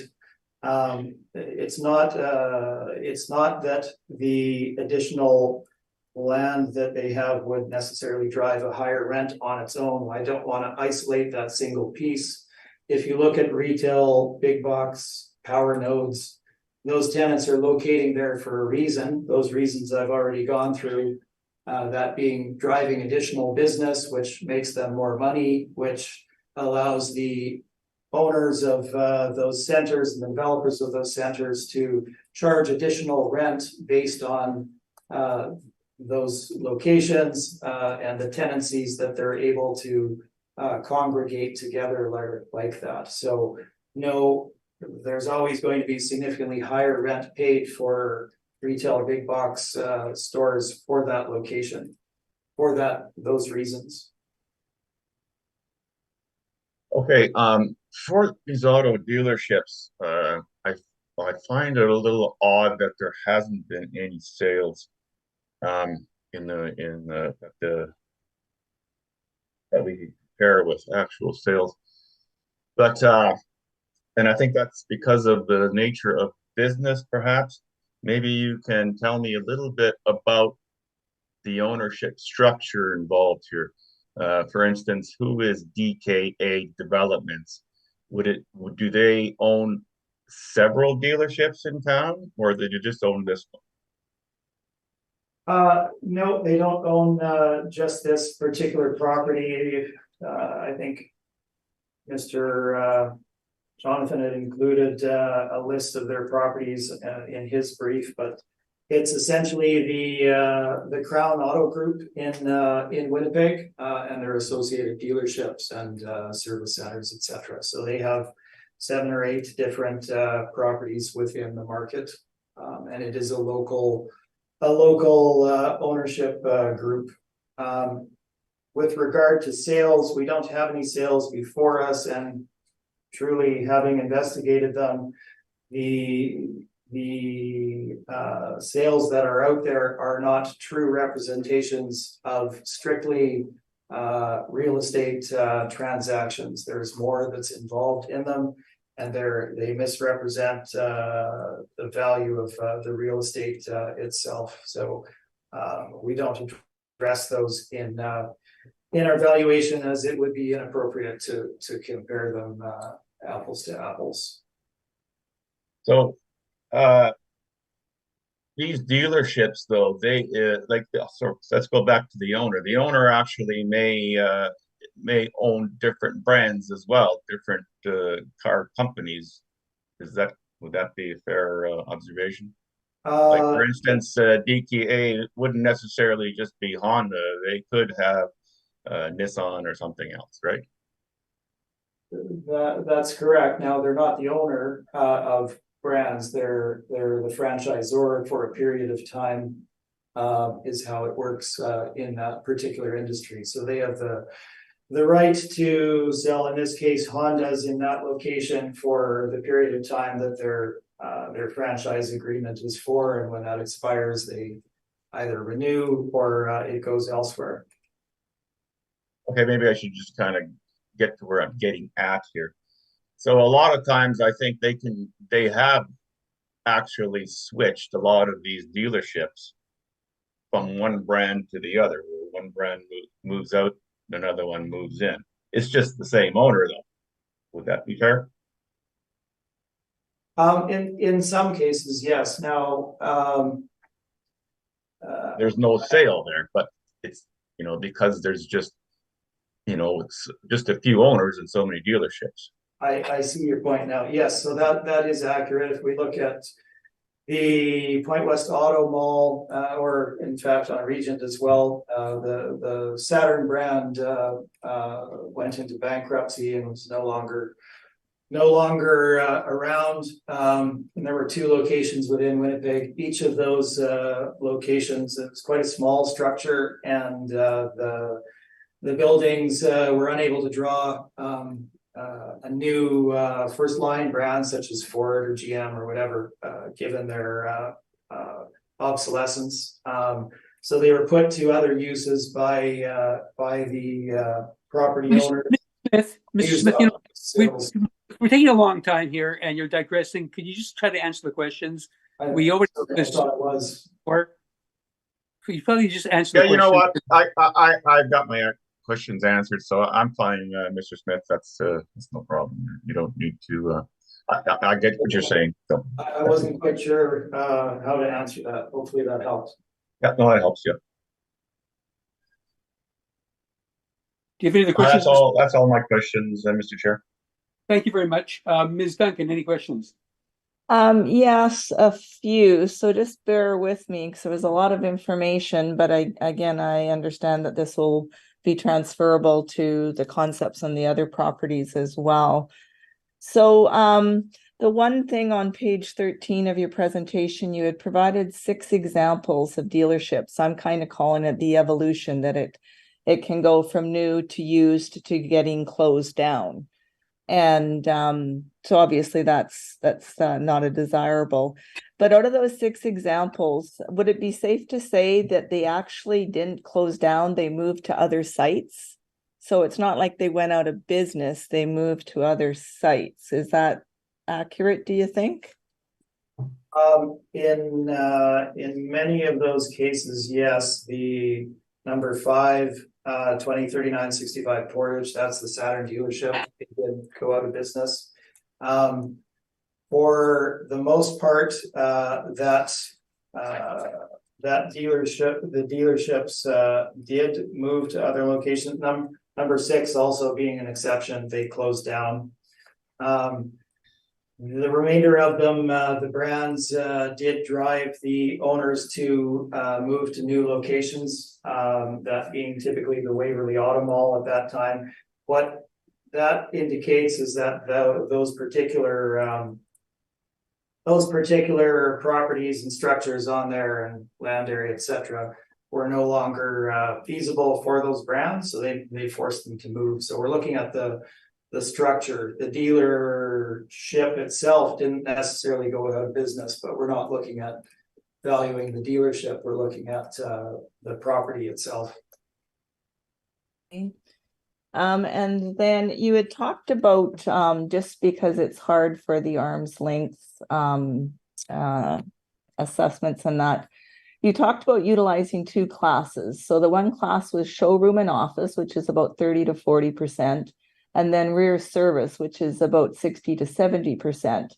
And I just kind of felt that maybe the land component was missing because the land would provide for parking. It in itself would be a showroom, and obviously storage of vehicles. So when you kind of walk through those percentages, would there not be a percentage of consideration for land based on those uses for parking? It's a showroom in itself, and storage, like there, it seems to be missing from the value. I do take your point there. So if we look at the comparables that were provided and the lease rates that are paid, so for the automotive properties that are there, dominantly service garages, they are paying the rate that they're paying based on the structure and the land that they have available to store cars. I've pointed out a number of those that were dealers that have extensive storage. The other category then being, of course, showroom retail on page 18, and they have the appropriate parking that is needed for those particular uses in those locations. So there wouldn't be an additional bump in rent for the land component. That's also addressed through capitalization rate, etc., in determining the overall value. So I don't attribute, and neither does the city, additional rental value to the land. What? Yeah, the only reason I asked that is you broke it into 2 classes for so there would be a little bit more of a maybe of a tangible way to view it. And again, it just seemed to me that the land part was missing, but what you're telling me is you believe it's incorporated into the first 2 classes anyway, if I understand correctly. now again here, so again, this is maybe a bit of a clarification, but you had talked a bit about the city's comparables being based on economies of scale, and that's not really that appropriate to utilize properties that aren't like properties. But when I looked at your showroom comparables under that one class you talked about, that appears to be an economy of scale as well, because it was based on retail. And so I guess I'm wondering is if you didn't really agree with the city's comparables utilizing economy of scale, how does that translate to you utilizing them in the showroom comparables for retail?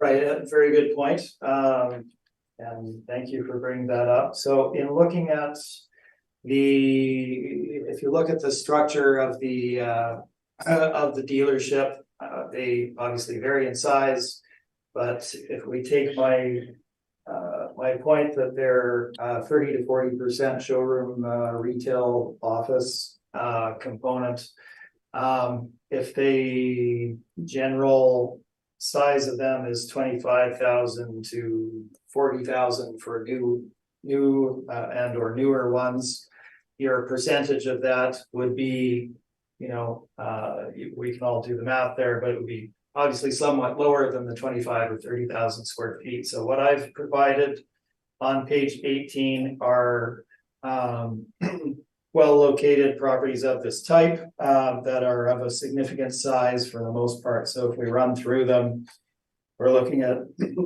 12,500 square feet, 9,200 square feet, 15,800, 18,000. You get the idea. Some of them are a little bit smaller. I certainly grant you that, but the idea is to provide the best information on the market to relate to it. So they won't all be perfect, but I think these comparables are actually quite good with regard to scale for what we would be looking at for that portion of the property.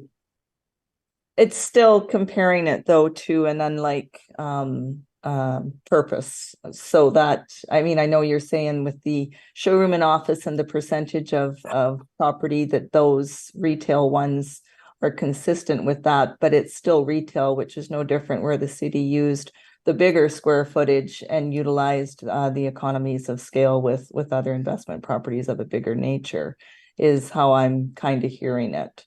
And the same would be with the cap rate comparables, because those on page 28, those also were comparable to different or to the economies of scale of unlike purpose, unlike business. So yeah, I was just kind of like, yeah, it was just if it wasn't good for the city, I'm not sure how it actually fits with the breakdown, even though it's a smaller breakdown and smaller square footage. Well, I certainly take your point, and I again thank you for bringing that up.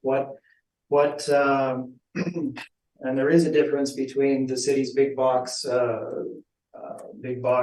tenancies and locations that they presented versus what we're showing here. And I didn't go into elaborate detail on it, but when big box retail is developed, they put all of the big box retail in a line in a development with a huge conglomeration of national tenancies, et cetera, that drives significant business. Now, these are not those locations. If you look at each of them, you'll see that they're not in the power center nodes. The structures themselves are significantly different from those. And the use that we're looking at, again, is not a big box use. Now, it won't be perfect. We can't have an auto dealership to compare to an auto dealership here, but what we're looking at for the most part is showroom retail with some supportive office in the comps that are there. So I take your point, and it's a challenging category to value, but this is the best way of approaching it, and has been. I've done it this way for 3 or 4 cycles now, and it's been supported by the board all along. Yeah, I mean, as the chair had mentioned, it's more what we're being presented with today and the evidence today that we need to base our decisions on versus other board members, because who knows what else they may have considered or talked about or Yeah, considered. absolutely. Um, I would so just point out that the information hasn't changed. So as just as you mentioned that, I can see where that maybe impacts cap rate. But I'm still not too sure as far as the comparables on the retail, but there's no use kind of beating it to death, so to speak. I appreciate your response. What else do I have down here? So again, the nature of the dealership, and I might have misunderstood this, but as far as economic impacts throughout the presentation, and I could have misinterpreted it, but it's not been presented as really a great economic investment. So I guess my only thing is, and it's maybe a little bit of your opinion, but they keep building new dealerships. They keep expanding. Like the dealerships aren't becoming obsolete because of online. They continue to build newer, bigger buildings, obviously in different locations. So what is your opinion of the economic benefits of car dealerships?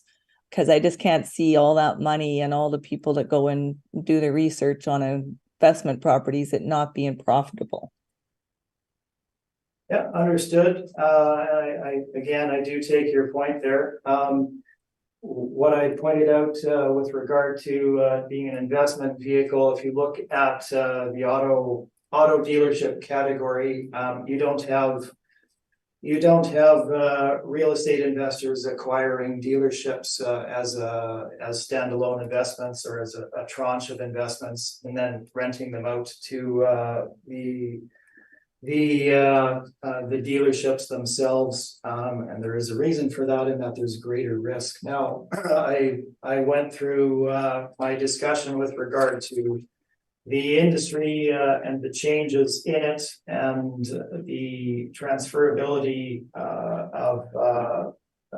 or the non-adaptability of this particular property type to other uses, and then of course the stages of dealerships as kind of the hierarchy as they descend, as the particular properties have physical obsolescence, etc., impact their ability to draw dealers to them, and then again not be transferable to other uses.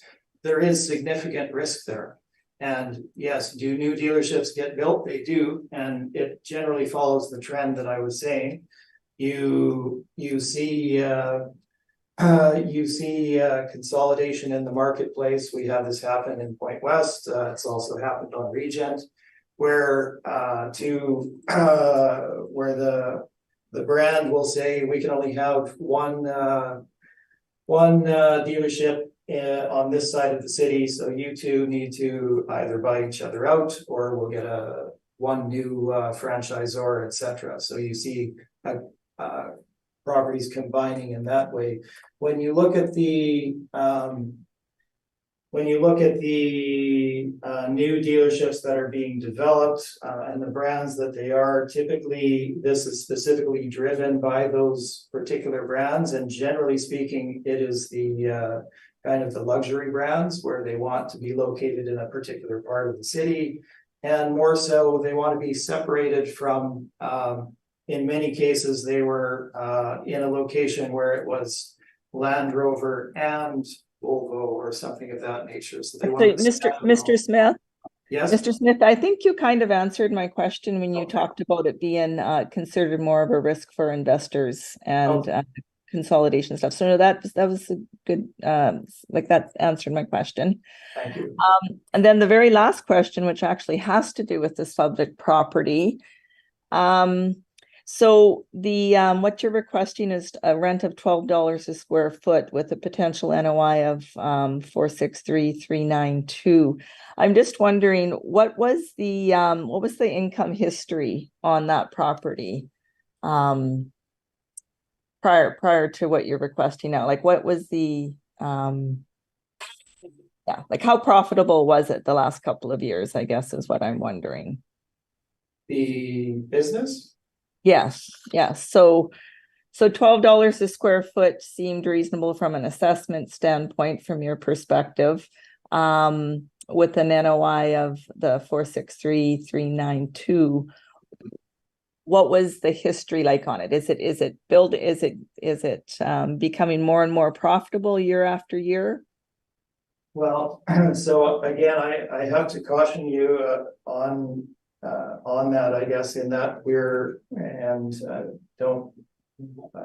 don't take this the wrong way or anything, but it's not the business itself that we're valuing, it's the real estate that they occupy. So I don't have access to the figures of how well the dealership was doing myself, so I couldn't really comment on that. But again, it's the bricks and mortar and the land that we're valuing rather than the production of the business that occupies it. Yeah, I was just thinking of the NOI, how has that changed in previous years, but that's fine, that's fair. It's probably flirting in an area that we shouldn't be. Okay, that's it for my questions. Thank you. Okay, well, thank you. Actually, my panel members asked a lot of good questions and left me with just a few, Mr. Smith. I guess the first one is your comparison auto rate examples in your table. I have to say that I found them inferior. They're small areas, they're not well located, and I don't see how they really help us in evaluating the repair areas of dealerships. So I don't know if you can ease my concern on that. Certainly, I take your point, Mr. Chair, and it is the challenge that we're faced in coming up with appropriate comps for these. There are very, very few large scale auto repair places that have arm's length leases in place. So what I have tried to do is present the best information out there, also for the largest repair places available, etc. So I take your point that they're not all going to be of the same size of 60 to 70% of what a large dealership would be. Obviously, dealerships range in size, so some of them would be smaller, but we do have the greatest size that we can present here for the ones that are available. If you look at 140 Warman Road, just under 10,000 square feet. Similarly, 410 Oak Point Highway, just under 9,000 square feet. Yeah, and Fountain Tire, which is on Fort in downtown, is $13, which seems to be an outlier, but still, that's very much. Property that is inferior, I would say. So if we look at 123 Fort, and I'm glad you brought that to our attention. So we're looking at property right downtown, just off of Broadway and Main Street there. You have a huge market for people to drop their cars off while they go to work, pick them up at the end of the day. So given that location, they pay a particularly high rental rate given the property is. Okay, and I guess I don't think you know this, but I'll ask you anyway, just in case. You indicated that the Knott dealership, they did all the improvements. Do you have any idea of how much money they spent to bring it up to the photos you've shown on the inside?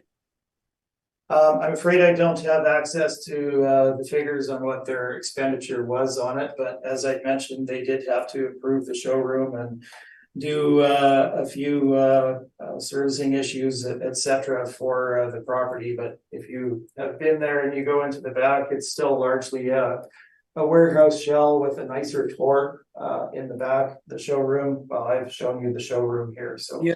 I don't know what the figure is, but the rate would obviously be higher than $685 if we took all of that into account. For sure, and the landlord would get the benefit of all those renovations, which is improve their property. If their future tenant had use of those particular finishes, then yes, which often is not the case. Well, in this case, if another dealership wanted to go in there, it would make it more desirable for another dealership if this incented. If that were the tenant that approached them, yes, we're looking at hypotheticals here. Yep.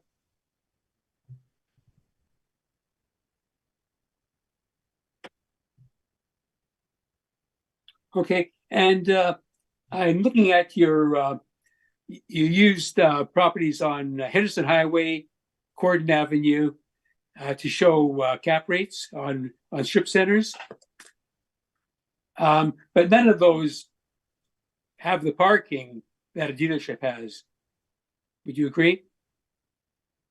No, certainly they don't have the parking that a dealership has. If you develop a strip center, you develop it on a land parcel that has the appropriate size for the parking that you need, which would not be the same as a dealership. But I think we've accounted for the differences between, and again, we're not comparing apples to apples here. This is a perspective on what an astute investor would pay for a quality investment property of these different categories within Winnipeg.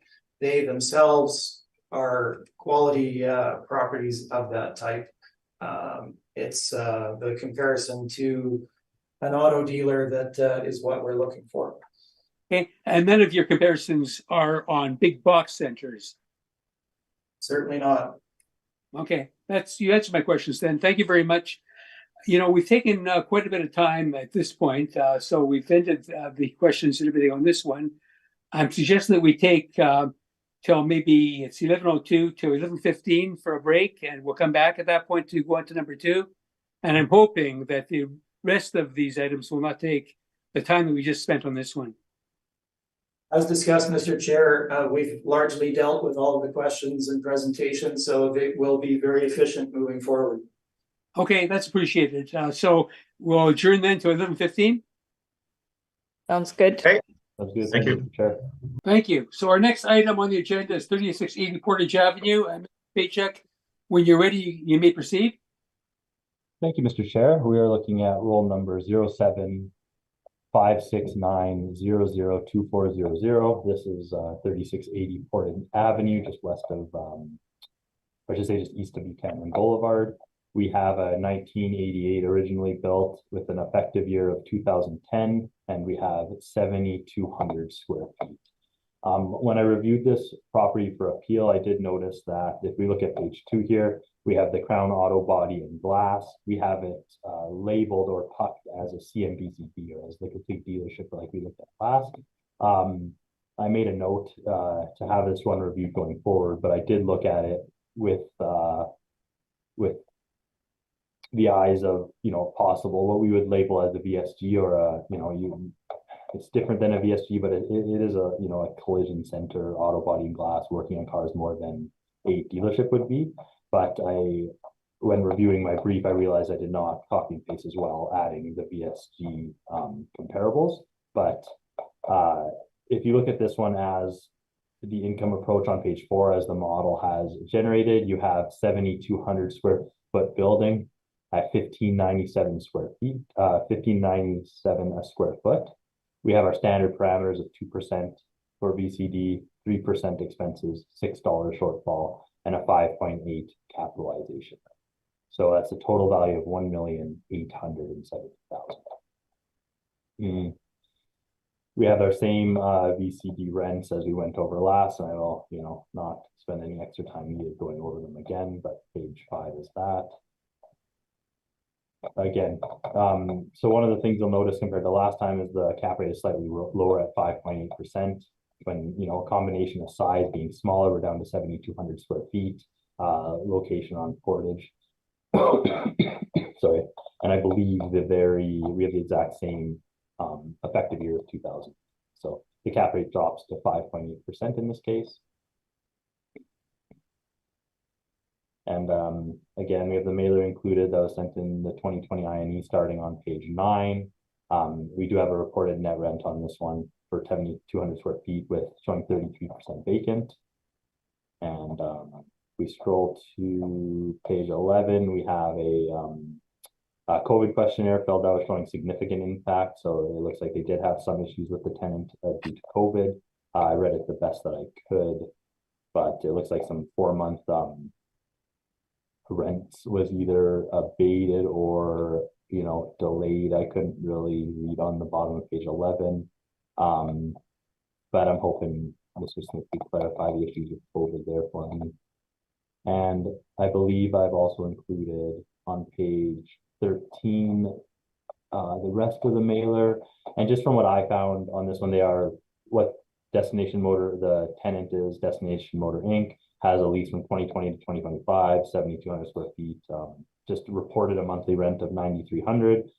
Over that 7,200 square feet works out to approximately 1,550 square foot for the rental rate.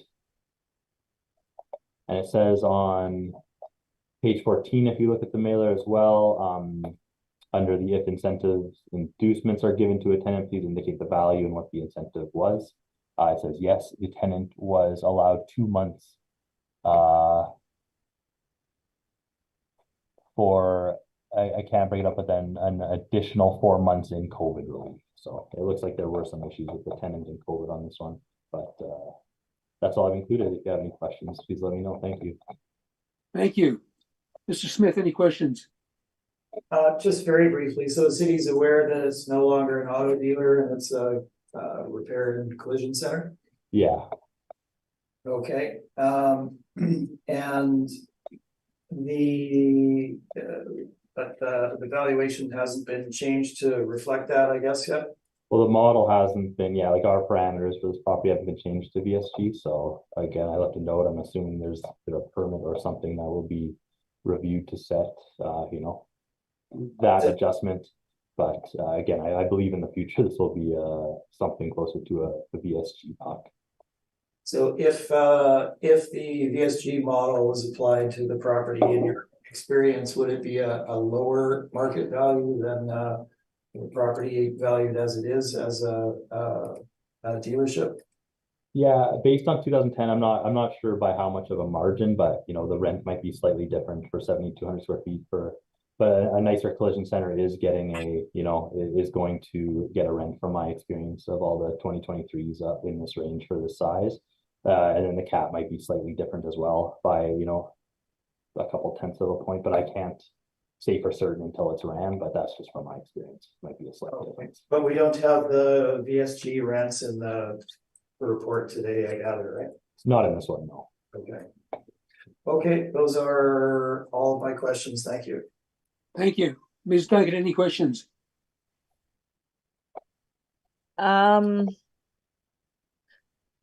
So your presentation you feel is reflective of the assessment number you came up with, even though it's a different classification? Yeah, I believe when looking at the parameters, it's not a major difference. I would love to see what it is ran as a VSG, but it's not going to be, I would guess, based on my experience, it's not going to be very far off of for a newer collision center compared to a VCD of that size. Okay, thank you. No other questions. Thank you. Mr. Mareski, any questions?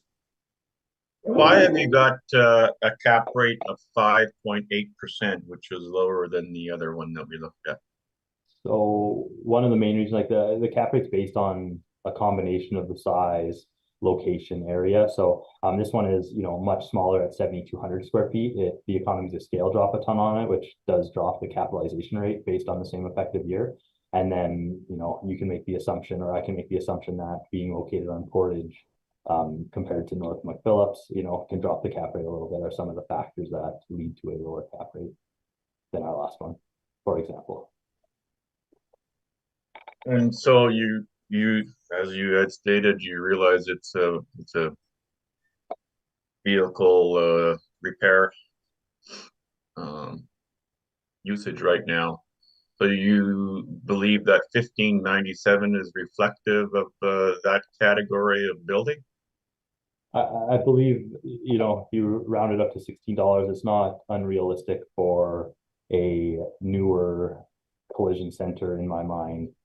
Very similar rental rates were put on VSGs for 2023 for similar types of homes. Okay. No further questions. Thank you. Mr. Spacek, if the parameters put in there, if the model was not asked to value this as a car dealership, would that make changes in the valuation ultimately that the model would arrive at? Yeah, I don't believe it'd get this exact value, no, but what it would slightly change it to, I can't just guess. I'm based on what I've had so far for similar types of buildings. I don't think, again, that rental range is within, that rental range for collision centers. And the rest of the pet parameters, I don't think are much different. Well, okay, so I'm looking at the cap rate, and like Mr. Marinsky, I find looking at the city table, and it discusses, I suppose, retail is the best if it was a dealership, and it looks like a regional at the 20% level, being one of the 20% best properties would have if it was regional 610, if it was a power center, it'd be 635, and if it was a strip, it would be 6. And we're coming in less than that. So I'm just wondering if how the model chose 5.8. Again, based on the age and size, it's putting it below the 20th percentile. My guess is most of those retails. Yeah, I can't guess as to exactly why it puts it lower than the 20%, but it's still it's within our cap rates. It's just lower than the 20th percentile. It just appears low to me. So I got to say, no, I would not disagree. And the rental also seems to be a little bit aggressive in so far as the type of building that it is and what it's being used for now, and everything else that goes with that. So anyway, that's just my thoughts. But For sure. it's a question I know you can't answer. So okay, well, thank you. That concludes the questioning. Mr. Smith, you can proceed. Yes, thank you, Mr. Chair. So as mentioned by Jonathan, the subject property is no longer in operation as a dealership. It was leased to the current tenant, same client as before. In our prior appeal, that being the Crown Auto Group, this is now Crown Auto Body and Repair. They moved into the property in spring 2020. They had a period of time where they were not paying rent. They were allowed to do their renovations, which were in order to outfit it for its particular use as a collision and repair center. They took out a small mezzanine that was in place as well. So there's no mezzanine area now. And their original lease was supposed to start in August of 2020. That was extended out due to COVID by the owner, with 4 months free rent being granted to the tenant. Now, let's as this is critical to understanding this particular property, let's get into that particular lease. So I'll be relatively concise on this, but there is detail that you need to know. So 3690 Portage Avenue, property immediately adjacent to this. This is a Mazda dealership. It was formerly owned by a different owner. They sold that property a number of years ago, or that dealership or that franchise to the current owner, which is indeed the Crown Auto Group. So they own the property that is next door to them. That same original owner also owned 3680 Portage Avenue. They did not sell 3680 Portage Avenue. They retained ownership of that, and they had a couple of used auto dealers over time that rented it. As you can see in my materials that I present, there was a tenant in there at $12.50 a square foot as a used auto dealer. The issue that arises here is that Mazda, the corporate Mazda, the company, has specific requirements, and they have changed over time, and they approached the new owner, Crown Auto, saying that you no longer have you don't have enough space for our product. You don't have enough land area. You need a larger site, or we'll be moving the franchise elsewhere to another owner, or you need to solve this on site. So they were unable to move the dealership elsewhere, so they needed to solve their issue in place where they were. So that left them with one option, because the other side is a large Hyundai dealership, and this side is 3680 Portage Avenue. So they essentially had one option in which to acquire the land area that Mazda required them to have, that being 3680 Portage. Now, the interesting wrinkle here is that the owner of 3680 Portage was also the original owner of 3690 Portage, and they knew this background. So you had a highly motivated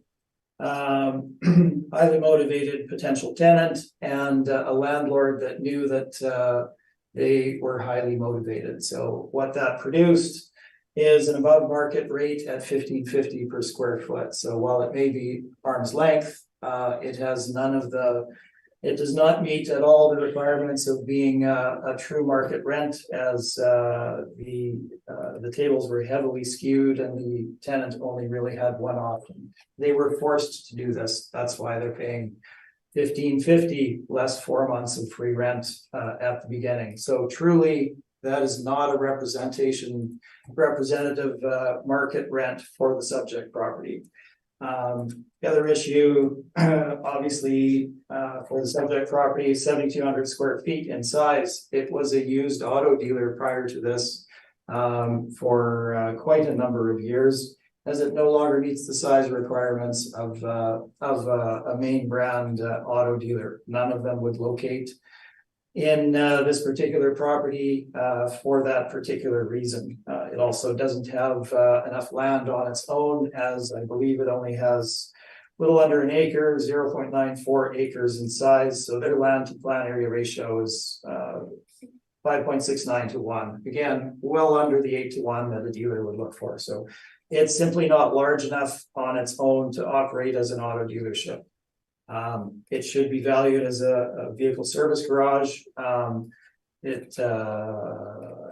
if I would beg to differ slightly with Jonathan in that if you were to apply those parameters to it, the rental rate would drop and the capitalization rate would be somewhat higher than what the model had applied to it as an auto dealer. Now, it has been valued as a dealership, and we are going to stick with that model for now because we need to compare apples to apples. So we'll move forward on that basis. The background of the property shown on page number 3. Again, 7,200 square feet, significantly smaller than dealerships need to be now.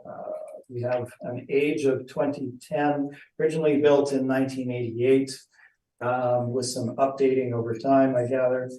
We have photos beginning on page 4. You can see the exteriors of the property, compound at the back, interiors, very basic renovations that were done were not of any high-end nature. They're simply to allow the particular use as a collision repair center to be used, for the property to be used as such. So all the photos are there up through page 8.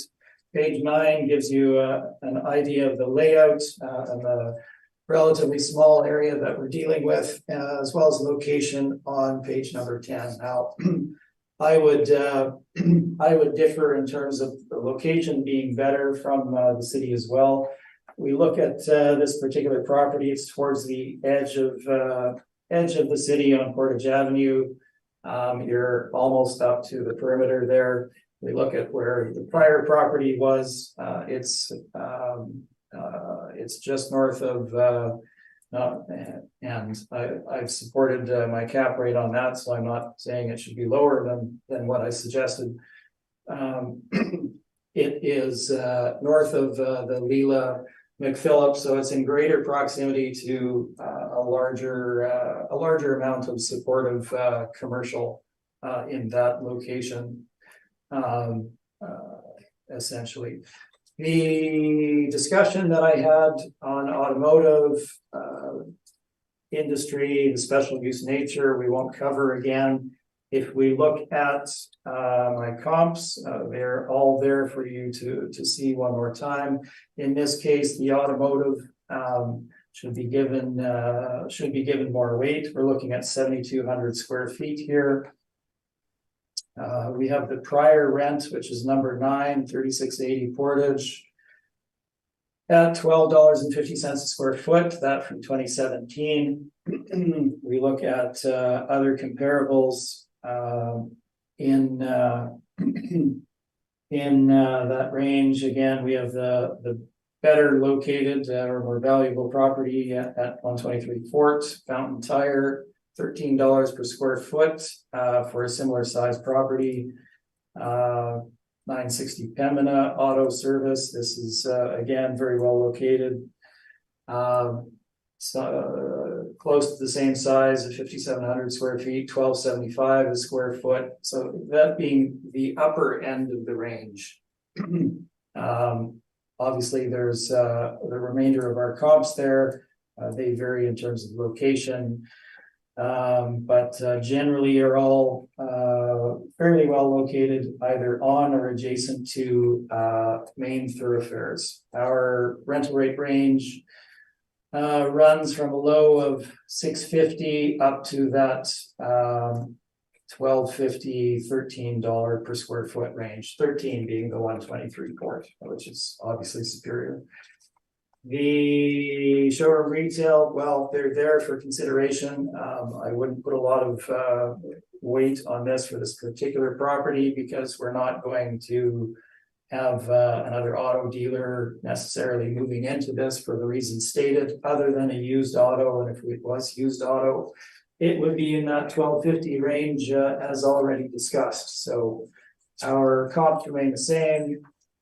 And we move on to my page number 23. Now, I've applied a rate of, that should say $12.50 a square foot, not 13.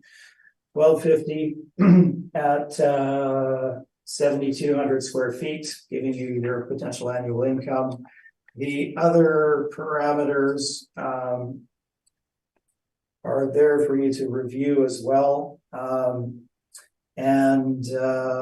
We have also applied the capitalization rate of 7.5%. Now, if we look at the city's 5.8%, I believe it was stated that the size and location would drive a lower cap rate. Well, 5.8% is getting into the range of some multifamily properties, which are considered your safest of all investments of the categories that we deal with here. So really, that is certainly well below what the market would support. We have a property that's no longer suitable for first line auto dealers. At best, it would be a used auto dealer, or in this case, is being used for an associated use because the property owner, or rather property tenant, was essentially forced into taking on this property. That being said, it is 7,200 square feet, so we have not adjusted our cap rate. We still use 7.5% in our valuation. This is summed up on page 30. So you can see the $12.50 rate we've applied versus $15.97 for the city. 5% vacancy as supported in the material here, and the 7.5% cap. This gives us a value of $1,031,000. If we look at the adjacent property, also owned by the same owner, Crown Auto Group, 3690 Portage. It's 100 square feet bigger. It was appealed in 2023 and was decided based on our NOI at $12.50, same parameters, and a 7.5 cap. The material is there for you to review in the addenda.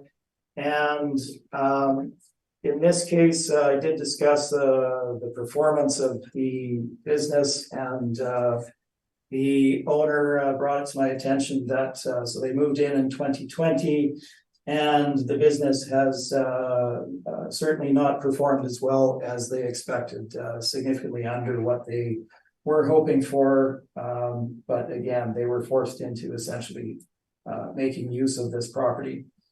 So that is my presentation. Our final market value is $1,031,000. Thank you. Mr. Spacek, any questions? I have no questions. Thank you, Mr. Chair. Thank you. Ms. Duncan, any questions? Just further down in the presentation in the addendum, like A10 and A11, like that's a different address, eh? And some of the supporting information you put forward. Yes, absolutely. So the point of that is that we've had significant number of appeals on this particular asset class in this cycle with many. Okay, it's about asset class versus the actual property. Good enough. Thank you. Exactly right. No other questions. Thank you. Mr. Morevsky, any questions? I do not think. Okay. So, Mr. Smith, you indicated that you thought that the property on Fort Street is superior. I noticed it's built in 1947, and I don't think it has the space outside for parking and everything that the subject property has. Would you agree that this building is much more modern and has more room? Well, I would agree with a couple of things that you stated, that it is more modern, and let's see what the size is for 123 Fort versus this. No, I know the building itself, but I'm just in the parking on the outside. Well, the parking, yes, obviously 123 Fort would have a smaller available exterior. The size is 8930 square feet. I'm not sure what to say, Mr. Chair. It's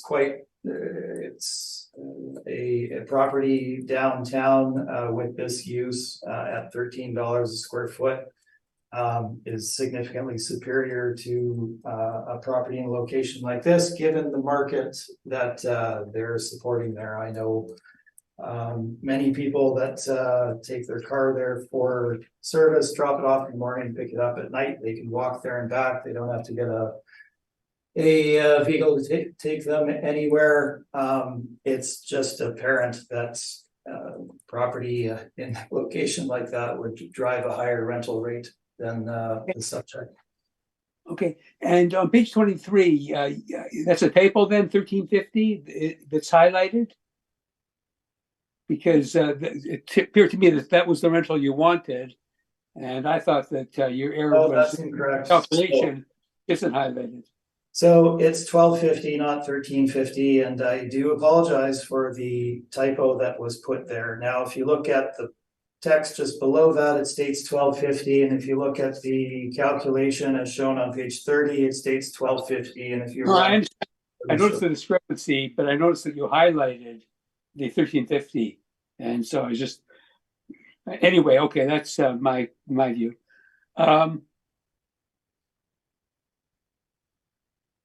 And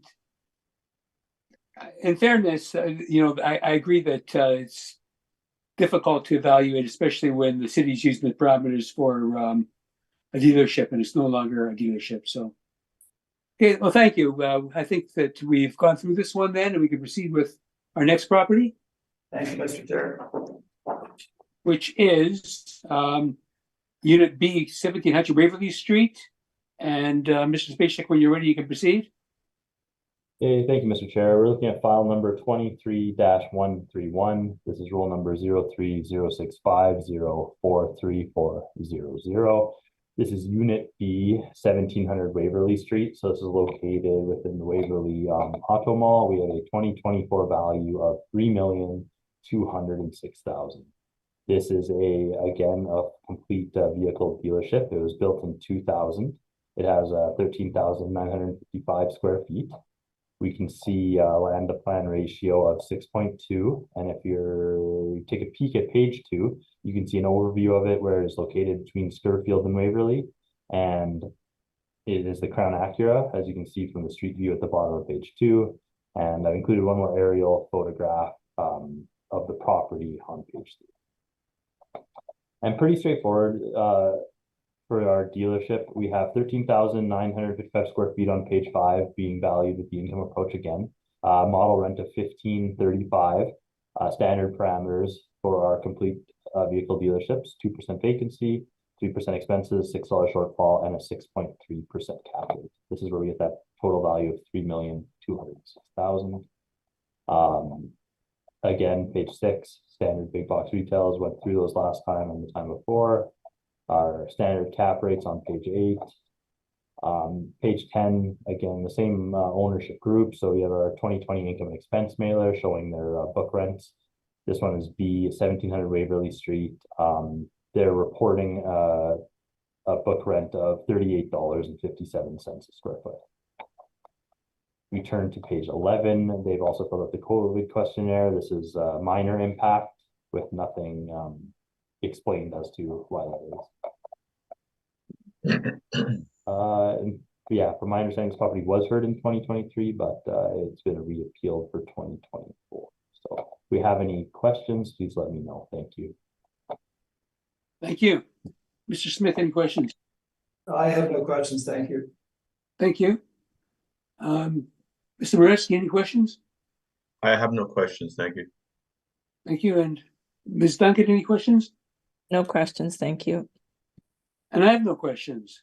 Thank you. So, Mr. Smith, you can proceed with your material. Yes, thank you, Mr. Chair. So subject property that we're dealing with, Unit B, 1700 Waverly. This is again the same ownership group, Crown Auto Group. This particular property is Crown Acura is the franchise that's being run out of there now.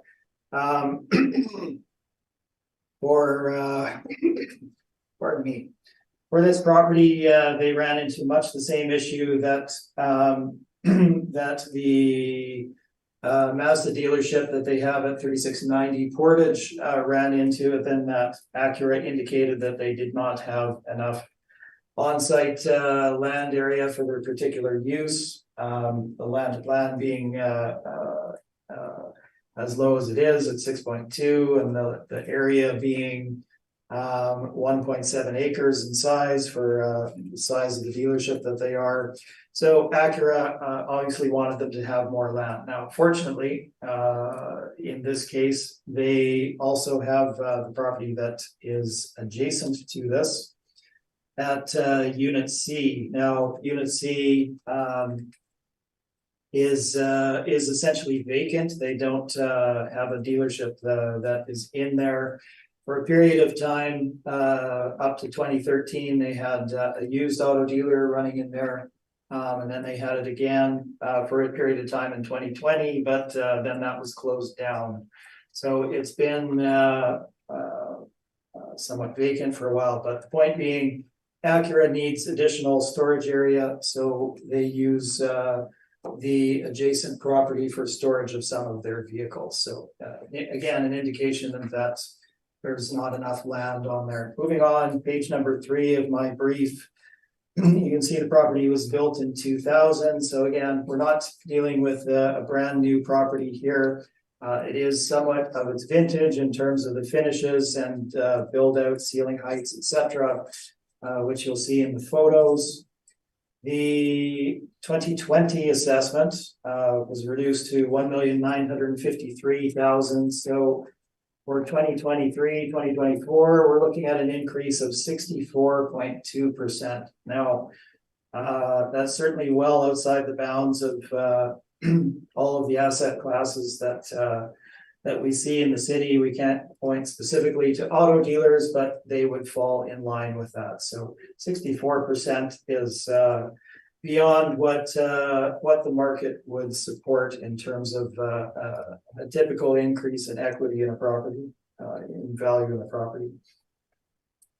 So 1.7 acres, lower land to plan area ratio. We have just under 14,000 square feet and a relatively large mezzanine at 2,100 square feet.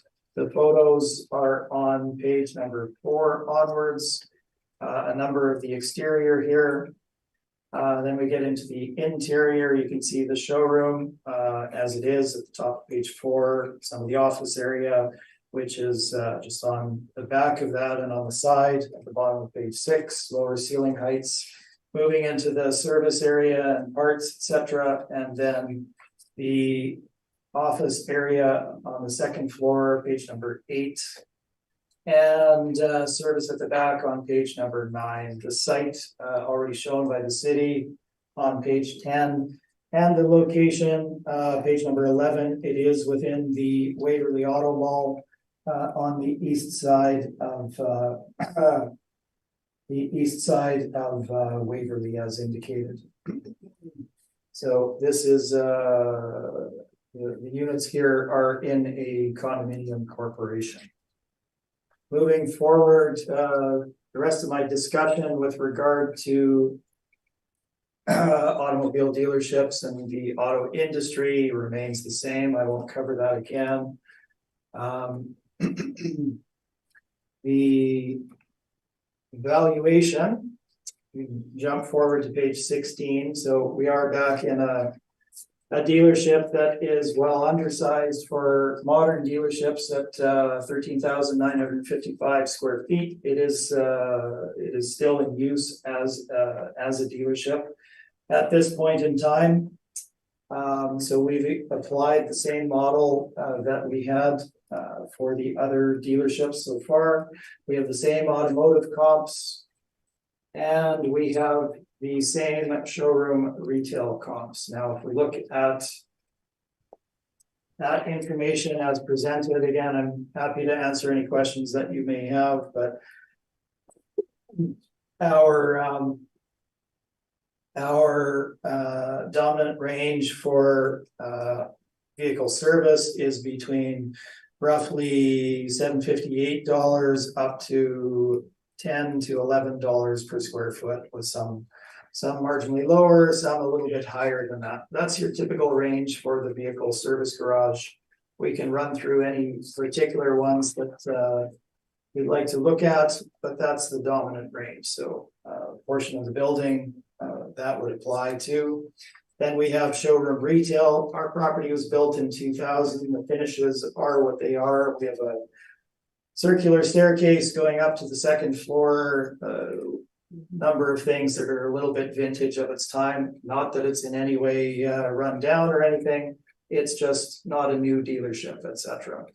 So our comparables remain the same. I won't cover them again. I do believe that the particular showroom retail comparables that we have are particularly well located.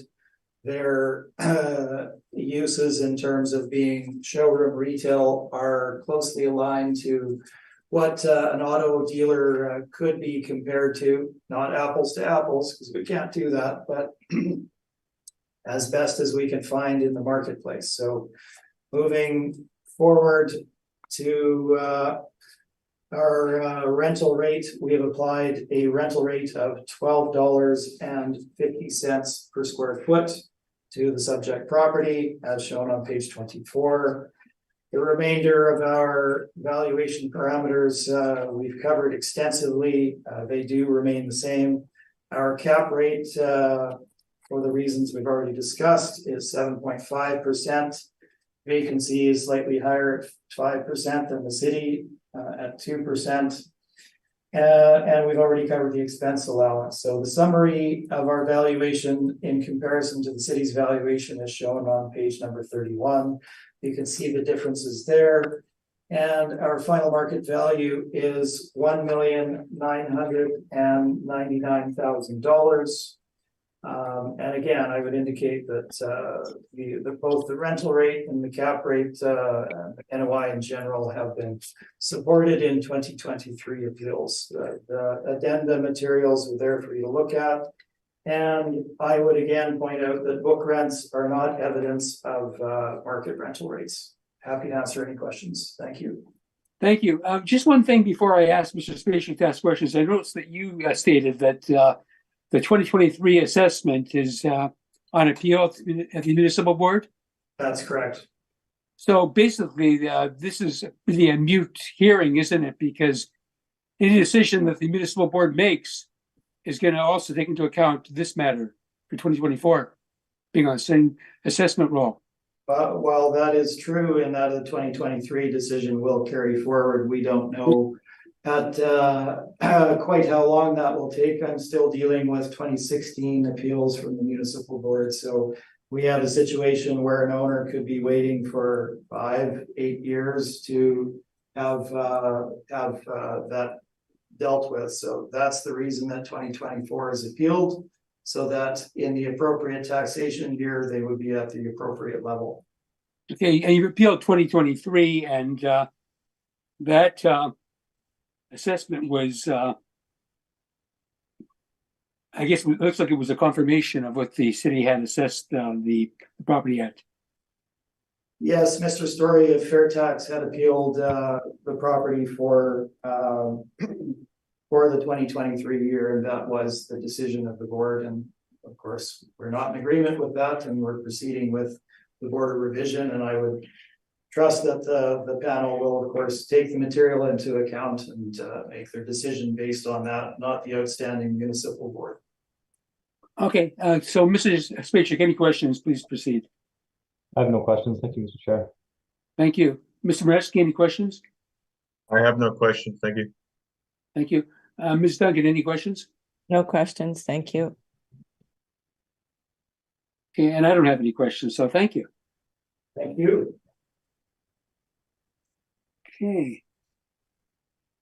So that takes us then to 2400 McPhillips, and that would be, I think, the 2022 taxation year. Item number 4, Mr. Spacek, when you're ready, you can proceed. Thanks again, Mr. Chair. We are looking at the 2022 assessment of file number 23-208. File number, roll number 0500942460. This is 2400 McPhillips Street. We have a 2022 value of $7,258,000. Sorry. So as you can see on my page 2, we're similar to our first property, but we're just now south of Templeton on McPhillips. This is now a 41,902 square foot complete auto dealership. The reason we're looking at 2022 today is that near the end of the year in 2022, a addition was completed on this dealership. So originally this was built in 2003. The newest addition was built in 2022, and we have an effective year of 2006. So that effective year was raised slightly due to the renovation. If we look at my page 2, you'll see the original aerial photograph. You can see how it's laid out. At the bottom, you can see the street view. And then if you turn to my page 3, you can see that where that addition is towards the bottom of the top picture. They have a brand new car wash, service bay area that was put on. So that's why that supplementary notice was sent out for 2022. And then we're now looking at the 2023 and 2024 as well. So after this one, we'll look at the 2023 quickly. The only thing that'll change is the reference year. So there'll be a slight change in, you'll see a slight change in some of the model parameters, but everything I go over here will carry over for the next 3 appeals. So you can see it's the, Buick GMC Cadillac dealership at the bottom of page 3. And then on page 4, I included a screenshot of a street view of the certified service center that they built on the south side of the property. To value this, we have a income approach on page 6. We have a total square footage of this property, 41,902 square feet at $13.02. 2% vacancy loss, 2% expenses, $6 shortfall, and a 7.15% cap rate. Again, this is all model generated. We have a total value of $7,258,000. Again, the same comparables on same page 7. Same cap rate chart on page 9. If we scroll down to page 11, I've just included a printout of a summary of the work that was done. So we have a permit sheet. It just shows constructing addition to an auto dealership, the Jim Gauthier GMC Cadillac, to construct 2-story, 655 square meter addition and alter interior and exterior of existing building. So we have a declared construction value of 2 million for the renovation. On page 12, I've also included a floor plan. You can see what they've done. Just get an idea how the layout of the bays are. Page 13 is the income and expense mailer sent in for 2017. Since we're at the 2022, we're using the April 1st, 2018 reference year. So we're looking at the 2017 mailer. But at that time, if we turn to page 14, again, book rent at 35,000 a month works out to approximately 1076 a square foot. And that is the entirety of the mailer. Just making sure I didn't miss anything, but again, pretty straightforward after everything we've talked about today. If you have any questions, please let me know. Thank you. Okay, thank you. Mr. Smith, any questions? Yes, just briefly. So looking at, just to clarify what was built, looking at page 12, so it's not actually the drive-through service area, it's just the new Cadillac showroom that we're looking at, right? At the bottom of page 12, not that area in between it and the original building? No, yeah, that's existing, and then you can compare that screenshot on page 12 to page, the second page, or my third page. Yeah, my page number 3 at the top, you can see that the whiter portion of the building is the new one, and that matches the bottom part of the floor plan. It just says on the permit that there was also some addition and alter interior and exterior of existing buildings. So I'm assuming there were some slight modifications made, but I'm not sure what they were or what was done at all. Just I know that addition was added for sure. Okay, I can speak to that when it comes. So the area added was 7,050 square feet. Yeah, if that's the difference, that's what was added. Okay, so that's about 16.8% of the total area of the property, right? Leasable area. I would believe you. Okay. Those are my questions. Thank you. Thank you. Any questions, Mr. Moreski? Yeah, just on the book rent there on page 14, it's at 1076 a square foot. That's what I calculated, yes. If you can verify if my memory is correct, the other presentations we've had so far, wasn't the book rent always higher than what you had allowed? From the 2 we looked at, or 3, yeah, they were Yeah. higher than our model rent for sure. Any comments or Again, why I this don't one know. is so I much don't know what lower? goes into the book rent, and I don't put any weight on it. I'm just showing what they've shown as theirs. I don't actually know what goes into it, to be honest. Okay, no further questions. Okay. Ms. Duncan, any questions? Sorry, I'm just looking. I know it's here, but what was the permit value of that addition? If you look at page 11, they just put a declared construction value near the middle of the page to the right under general information, and they declared $2 million. Thank you. No other questions. Thank you. And I have no questions, so thank you. Well, So, Mr. Smith, you may present your argument. Yes, thank you, Mr. Chair. So as Jonathan had said, the city's not putting any weight on book rents as well. And if you look at the book rents, this is a good indication that you shouldn't rely specifically on those as indicators of market rent. Here we are at 1076. Other ones were in the 20s. I don't recall their value. It's not an indicator of market rent. So just to be clear on that. The other, so I guess our starting point here, we're looking at 2022 as the taxation year, the assessment year. That is a different assessment cycle. So we're going back in time now. We're not in 2023, 2024. So the parameters are different. And for the panel, please to keep that in mind as we go through it. So the actual valuation date for The 2022 assessment year is April 1st of 2018. So you're actually looking at essentially year end or the 2017 year essentially for rental rates, cap rates, etc., vacancy, all of the parameters from that time frame versus 2023-24 based on April 1, 2021. So we are in a different time frame here. Looking at my page number 3, the 2020 assessment reduced the Board of Revision from just over 5.9 million to 4,357,000. We now have again a 66% jump within the cycle. So within that 2020 to 2022 cycle to 7,258,000. Now, yes, we've added 7,050 square feet onto the building, so there will necessarily be an increase in value, but again, 66% is beyond what the market would support.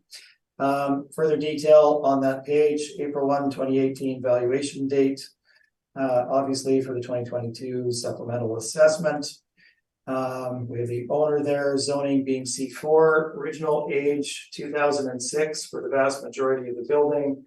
This portion was built in 2022. Again, it's only 7,050 square feet, which ends up being 16.8% of the overall leasable area of the building. It's not a massive addition. The other thing I should point out is that the declared value on the construction permits isn't necessarily what was finally spent on it, but more importantly, is not a one-to-one translation in that it cost $2 million. Therefore, the building is worth $2 million more. That's not how the valuation works. That may be what it costs to construct, but those costs are amortized over a significant amount of time by the owner and shouldn't be translated apples for apples into value. The further background, 4.2 acres with a total area of leasable area of 41,902 square feet. What this means is our land to plan area ratio is quite low at 4.95 to 1. So again, they don't have enough land on site here for the auto dealership use.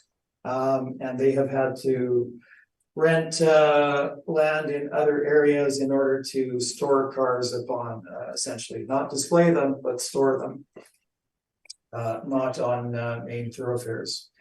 The photos of property begin on page 4, some exteriors, interiors of the original. You could see the vintage of the finishes there. Service areas, office areas, etc. We move into boardroom on page 7, storage on page 7 as well. Some of the employee areas. And then we get into the service garage at the rear of the property at the bottom of page 8. So you can see the size of that. Obviously, wash bays on 9, parts and service in the remainder. And then we have the drive-in service bay in between the old and the new showroom. So the original building with the Cadillac showroom on the other side.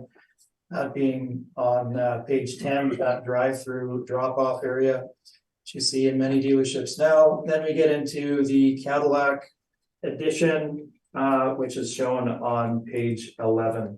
So you can see the showroom area of that and what the typical office looks like there as well. So that's the background for you. Again, it is there is a 2022 edition, but the vast majority of the property is from 2006. Location, or rather the site, shown on page 13. You can see the boundaries of the site as indicated.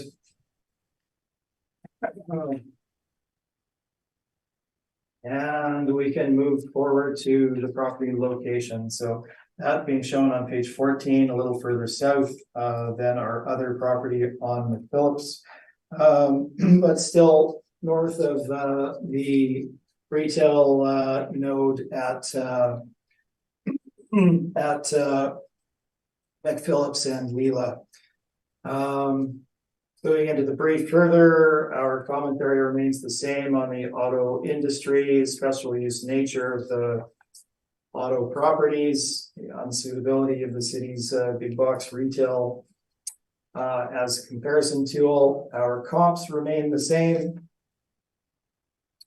And we can skip forward to page number 27 with regard to the rental rate. So keep in mind, we're moving back in time to April 1, 2018 valuation date. The comparables that we provided, if you look on page number 19, all fall within that time frame. Ones in 2018 or just into 2018. Same for showroom retail on 2021. And so these comparables are suitable for this subject time frame as well.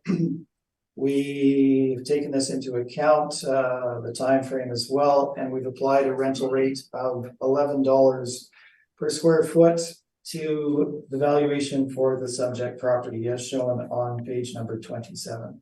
And we only have a marginal increase in the new area of the property, which would of course draw a higher rental rate, but the overall property remains original. So we've applied a net rental rate of $11 a square foot. This is in keeping with our valuations at that time frame, which were supported by the board in their decisions. Moving forward with regard to the valuation, there is commentary regarding vacancy, etc. I'm not going to run through that in detail. It's all there for you to see. It's based on stats and facts from the marketplace. We're not just choosing it. It is based on the discussion we've had. Our capitalization rate discussion is shown on page number 30 as well as page number 31. Obviously slightly different time frames, so our comps will be slightly different. We have industrial cap rate ranges being shown on page number 30 for properties that we were familiar with during the relevant time frame. We're looking at again 6.6 to 7.4% for investment grade transactions in that time frame. Retail, we're looking at dominantly again in that 7 to 7.5% range. We have one outlier on McPhillips that's a little higher. We've given you a photo of the property at the corner of Stradbrook and Osborne at 7.5%. Very well located, on-site parking, many national tenancies, excellent visibility, lots of drive-by traffic. It's good, certainly a good retail asset. Trading roughly at the valuation date for 7.5%. Now, as stated with auto dealership properties, there is certainly a significantly greater risk in terms of purchasing a property such as this as an investment asset and should be valued as such. The discussion is there for you. We have special use property. It doesn't translate to other uses very well, etc. We have used a cap rate of 7.75% in our final valuation of this property. We look at page 31, our auto decisions from the 2016 cycle, so the cycle before that, 8.5% was supported at the board. Page number 32, some further discussion with regard to capitalization rate. And for the reasons we've discussed, we've used a cap rate of 7.75% in our analysis. So using the $11 per square foot, 7.75 cap, we come to a final market value for 2022 of $5,092,000. The addenda includes the INE and the same supportive materials as with the other the other properties, giving you background with regard to decisions based on the same material as presented in that particular assessment cycle. And I am open for your questions. Thank you. Mr. Slichek, any questions? I have no questions. Thank you, Mr. Chair. Thank you, Mr. Slichek. Ms. Duncan, do you have any questions?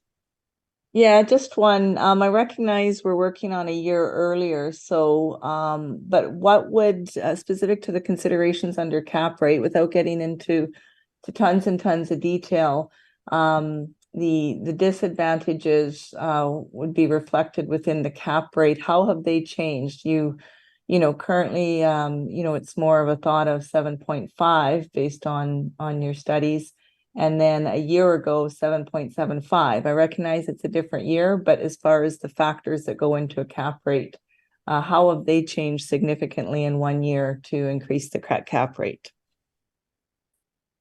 Well, there would be, pardon me, there's obviously quite a number of factors that go into determination of the factor rate. One, cap rate rather. The ones that aren't static. What's that? I guess financing for the property. That's always a consideration.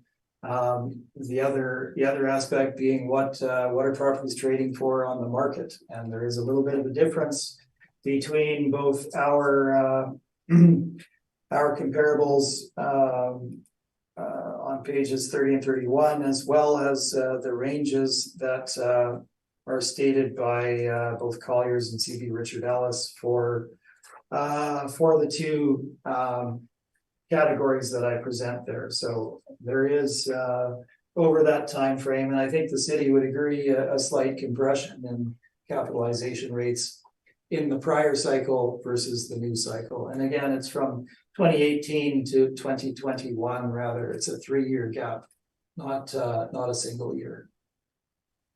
can I just ask you to confirm that, Jonathan, from a compression standpoint?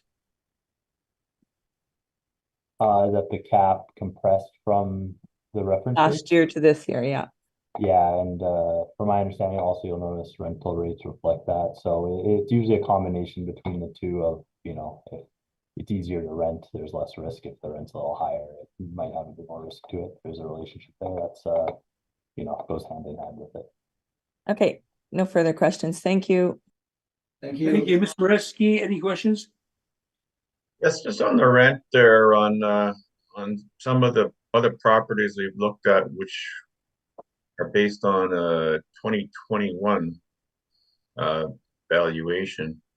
You're at $12.50 a square foot you were using. So Yes. this one is based on 2018, correct? And correct? Yeah. That's correct. Yeah, I think I That's have. the 3-year difference. So it's $11 that you're using. And is it because of a 3-year difference that you're using $1.50 less per rent? Per square foot for rent? Well, we'll get to 2023, but my rental rate for 2023, 2024 is $12.50. So yes, dominantly it is That's based on 2021 value, correct? Yes, it is the progression in rents over that time frame. Well, that's a progression of 4.5% a year, approximately. I did not work out the specific increase, but roughly 50 cents per year, I guess, is what you would look at if you look at $1.50 with a 3-year change. You think rents went up over 4% per year in that time frame? Well, I guess what I think is that we've given you the rental rates that are shown there over time, and the changes that occurred. And yes, certainly, the rental rates were lower 3 years prior. So yes, I do believe that, and The decisions at the Board of Revision from that time frame, which I presented in the addenda, also support that as well. Based on the same information. Okay, I can't consider that, or we can't consider that. Well, I understand that, but it is there for you to review and certainly has some weight to it as far as precedence.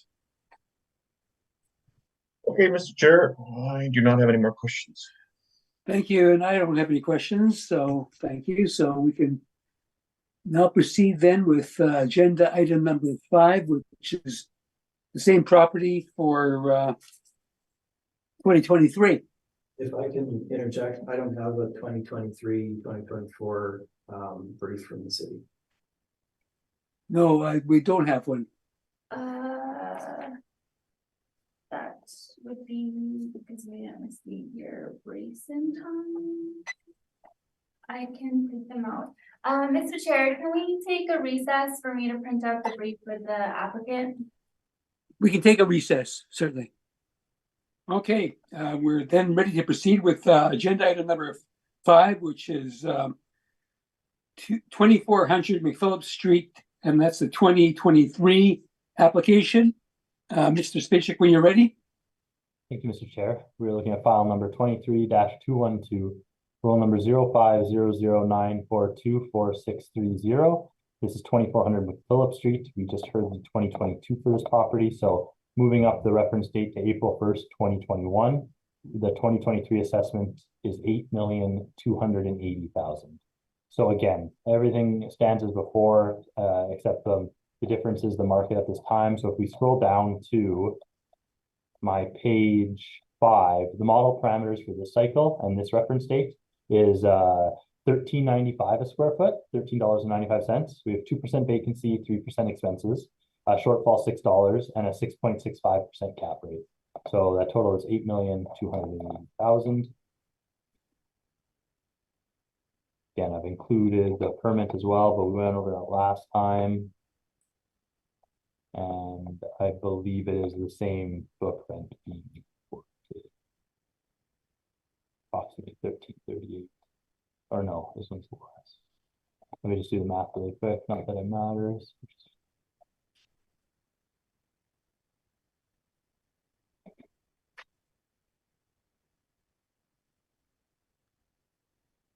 Yeah, the rent's up from 1302 to 1395, I believe.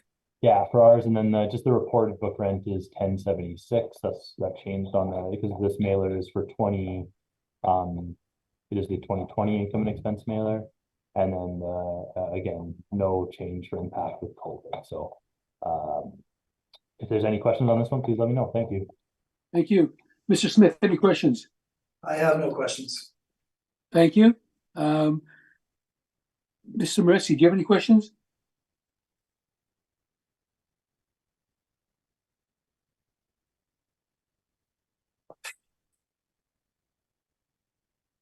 Mr. Ms. Moran, Moresi? Can you hear me there?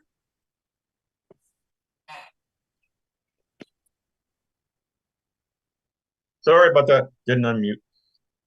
Okay, sorry. Okay, yeah. Any questions? Bill?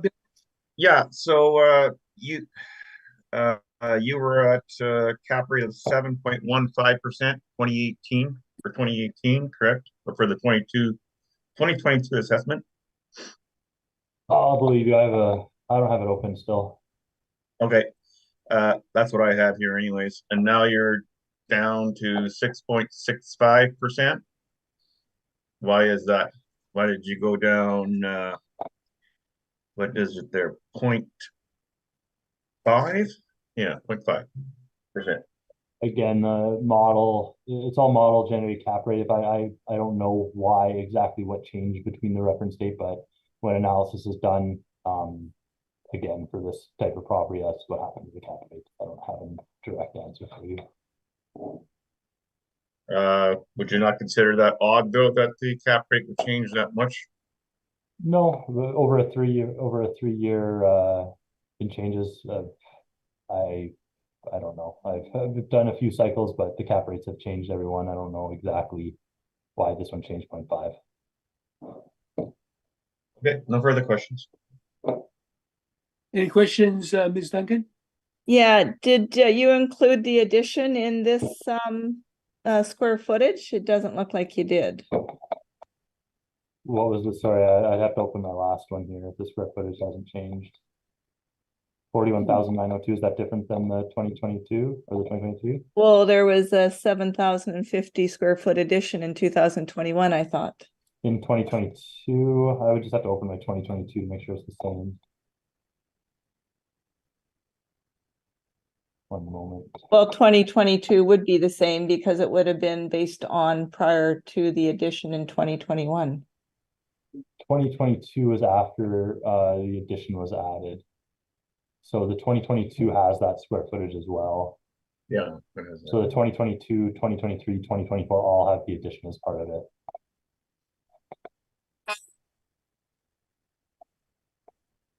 Sorry. So I thought we had determined at the last one that the addition would not be included in there because it was done in 2021 and this 2022 was based on 2018. That's the reference here for the economic information.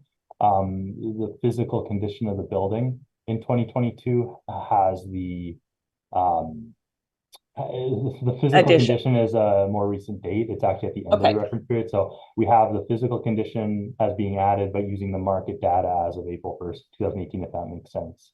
Yeah, So yeah. the addition is may included each one, but it's just a different it's different, market, it's different INEs being analyzed for each reference. So our 2023 and 2024 are using mailers that were all of April 1st, Right. 2021, and then the old one was for all information prior to April 1st, 2018. So Right. So the physical property is the same for all 3 years Yes, as yeah. far as square footage. and Thank you that's why so we much. sent out that stuff, no problem. No other questions. Thank you. Thank you, and I have no questions, so Mr. Smith, you can proceed.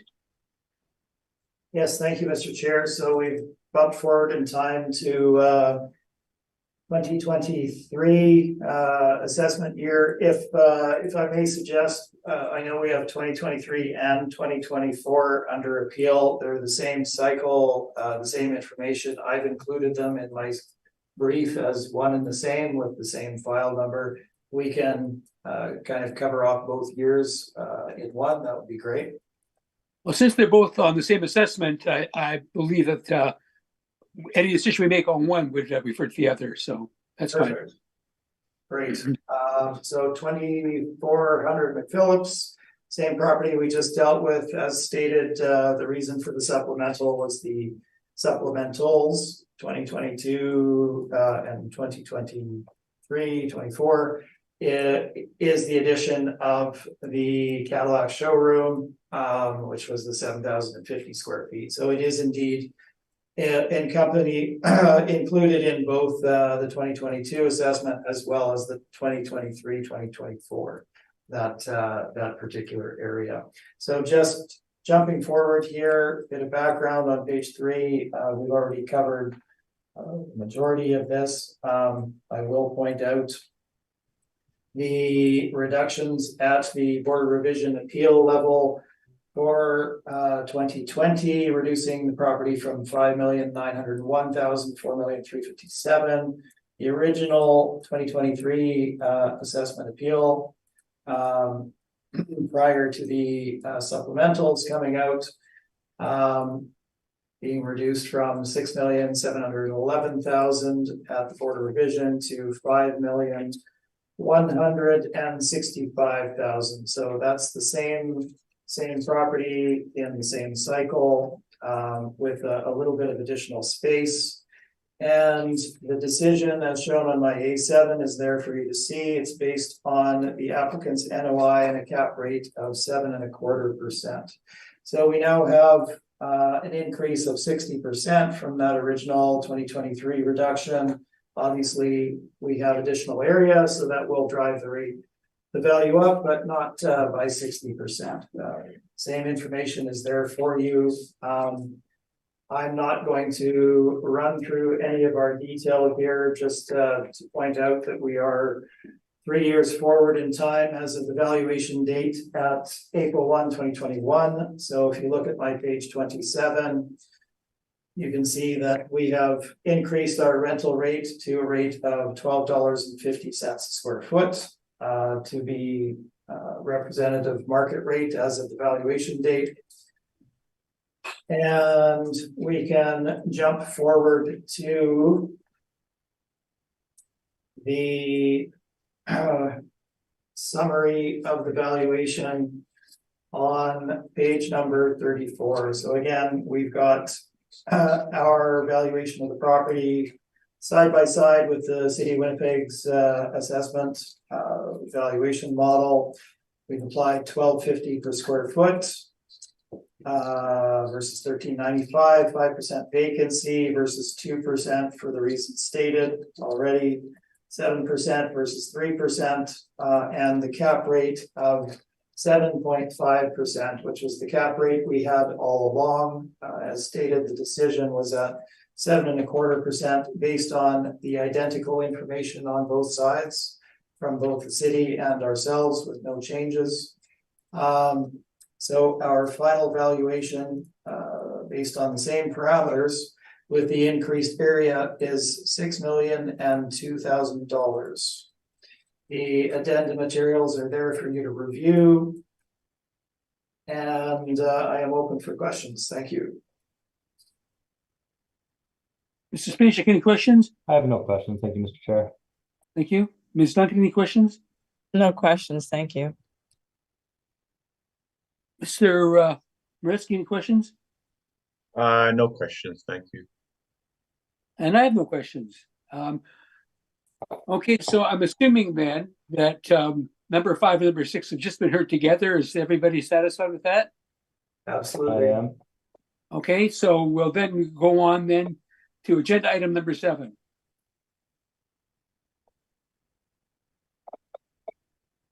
And that is 1355 Regent Avenue. And Mr. Spacek, when you're ready. Thank you, Mr. Chair. We're looking at file number 23-179. We have roll number 090104758550. This is 1355 Regent Avenue West, and to stay with our theme of today, we have a complete dealership on Regent. This is 2024 value of $10,958,000. This is the 2024, correct? Yes. Okay, thank you. Sorry. So yeah, we have a total leasable area of this property of 52,508. If you'll notice, if you look at my page 2, it's easier to see, but there are 3 buildings on this property now. So looking at page 2, the location of this property is just east of the Regent Casino. If you're familiar with the area, there's the largest building on there is a dealership that has an income stream as our VCD, our complete vehicle dealership. And then there's 2 buildings on the right. The one closest to Regent Ave is a collision center style of VSG building. And then they have a newer building that was built behind it, which is at more towards the top of the picture, the white building. And that is a combination detailing center with car wash in it and some office space as well. So again, 3 buildings, and you'll see how we have that split up within our model. But if you scroll going down to page 2 and page 3, you can see some more pictures of the property. And our first income stream is on page 5. We actually have 2 income streams for this property. So page 5 is those 2 smaller buildings on the right. We have the original building. That's the more of a collision center. It's 12,330 square feet at $12.82. This is under our VSG classification. So this is vehicle service garage. And then the newer building, all of it has been put under that 8,953 square feet. And that's a newer building getting a rent of $15.39. You can see that the VSG parameters are 2% for vacancy, 3% for expenses, and $6 for shortfall as well. And it has an overall capitalization rate for the stream of 7.4%. So $4,481,000 of this value is attributed to those 2 buildings. And if we scroll down on page 6, You'll see the dealership is 31,225 square feet. And you'll see it is at $13.56 a square foot. We have the same 2% vacancy, 3% expenses, $6 shortfall, and it has a 6.55% cap rate. So that's where $6,477,000 of the value comes from. And again, for page 7, for the BCD portion, we have the same comparables as before. And if we scroll down to page 8, I've just included what we used for our reported rental rates for vehicle service garages. So this was for the reference date of April 1st, 2021. And we have a range. You'll see for our dealerships, for our vehicle service garages and collision centers, oil changes, stuff like those types of building, there is a wide range of them. The majority of them are older. Again, this is a list around the city. You have square footage that are low, and you have square footages, the largest one is comparable 12 at 17,909 square feet, but this is out at 1870 King Edward, and it's where they service semi trucks. So that's at 1015. And then you'll even see on this list, there's smaller ones with smaller square footage that go up to $20. So there is a wide range for vehicle service garages across the city. And for our model generated ones, for the larger, older one, we're getting $12.82. And for the newer one at 8,952 square feet, we're getting $15.50. If we scroll down to page 10, I've just included the recent permit on the property. So Gauthier Detail Shop is what was built. This is under the construct new car wash. Construct a new 8,953 square foot car wash. All work must be inspected before being covered, etc. It has a declared construction value of $1,400,000. And I just included the 2020 IME. Which again is reporting a book rent of approximately $10.76 for 40,000 square feet. So that was before the new building was added. And I've included the COVID questionnaire, which really it doesn't have any new information on it. So if you have any questions on this one, please let me know. Thank you. Any questions, Mr. Smith? I do have questions on this one, yes. So the appeal that's in place here now for 2024, this is for a supplemental assessment, correct? Yeah, I believe so, yes. Okay, so there was an original 2023 property assessment, and then a 2022 supplemental was put out on June 13th, 2022. A separate 2023 supplemental assessment was issued on August 8th, 2022. So not at the same time for the 2023 assessment cycle.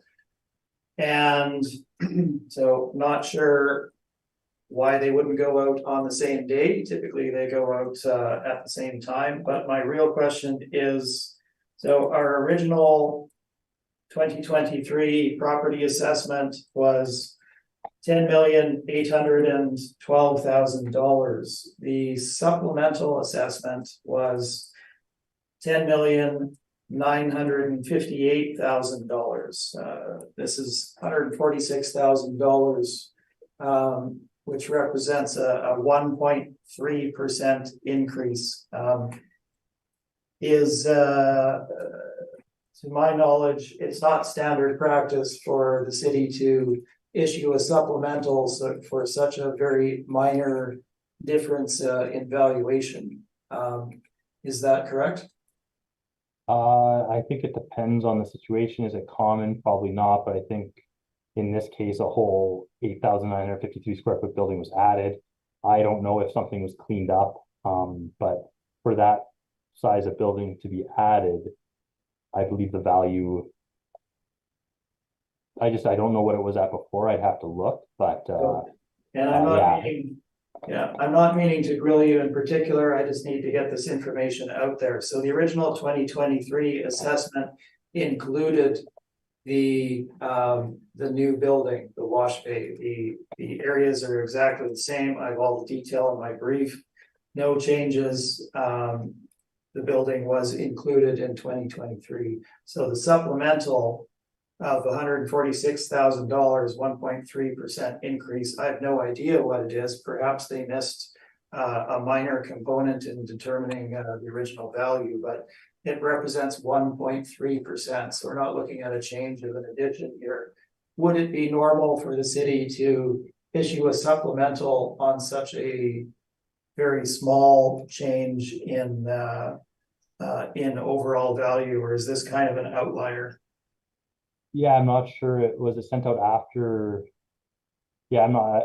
I wish I could speak more confidently about why and what happened on this one. I don't know, like administratively, what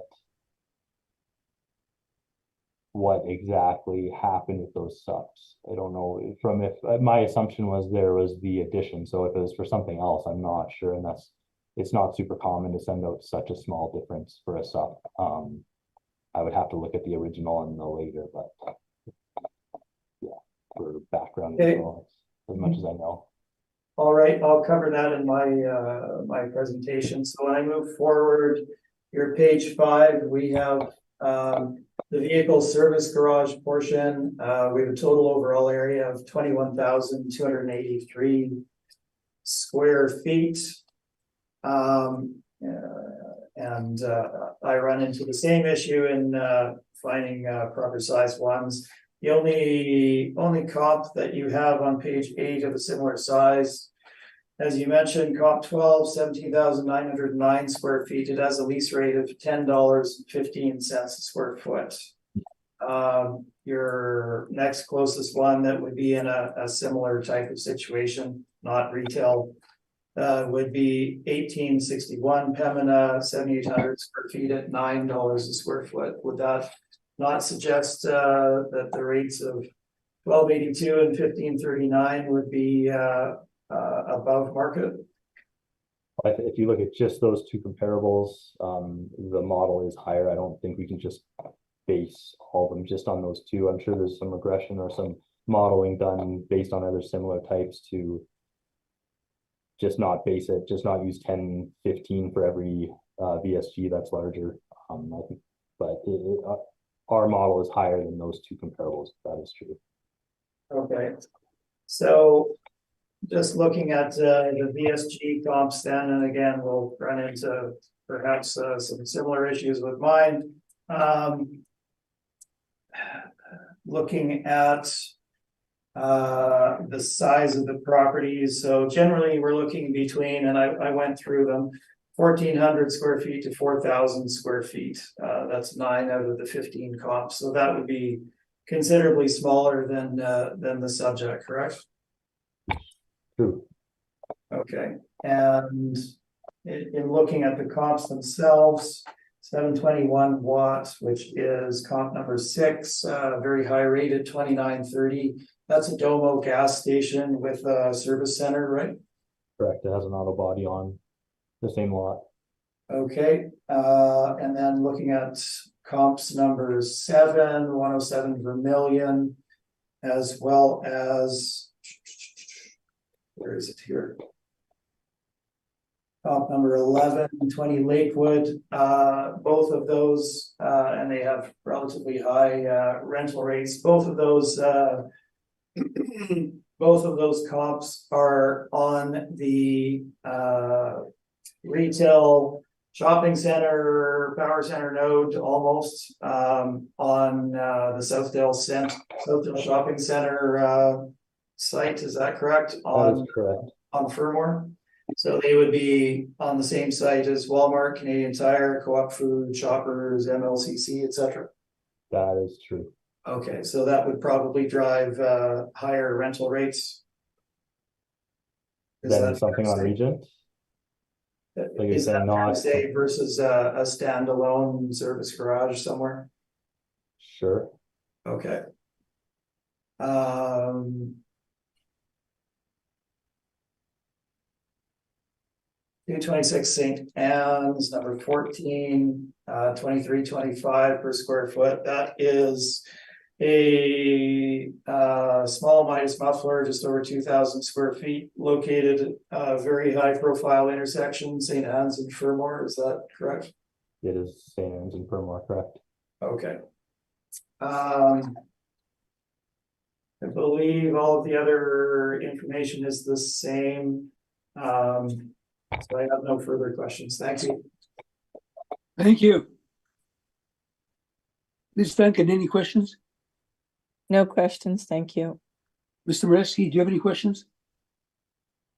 So there are no parameters that you work with in terms of what your percentage or minimum percentage that a supplemental assessment needs to be? So You know what, I think it is a judgment call every time. I'm not sure what happened with this one. I'm not confident on the details. I made an assumption that it was based on the addition. If something else happened between a small sup was sent out, I don't know the details to speak to it clearly. Is there don't have a a reason number. sent with the letter when you send a supplemental assessment? The reason Yeah, for it'll the say, change? yeah, it has to be a change legislatively. There's always a reason set, new construction or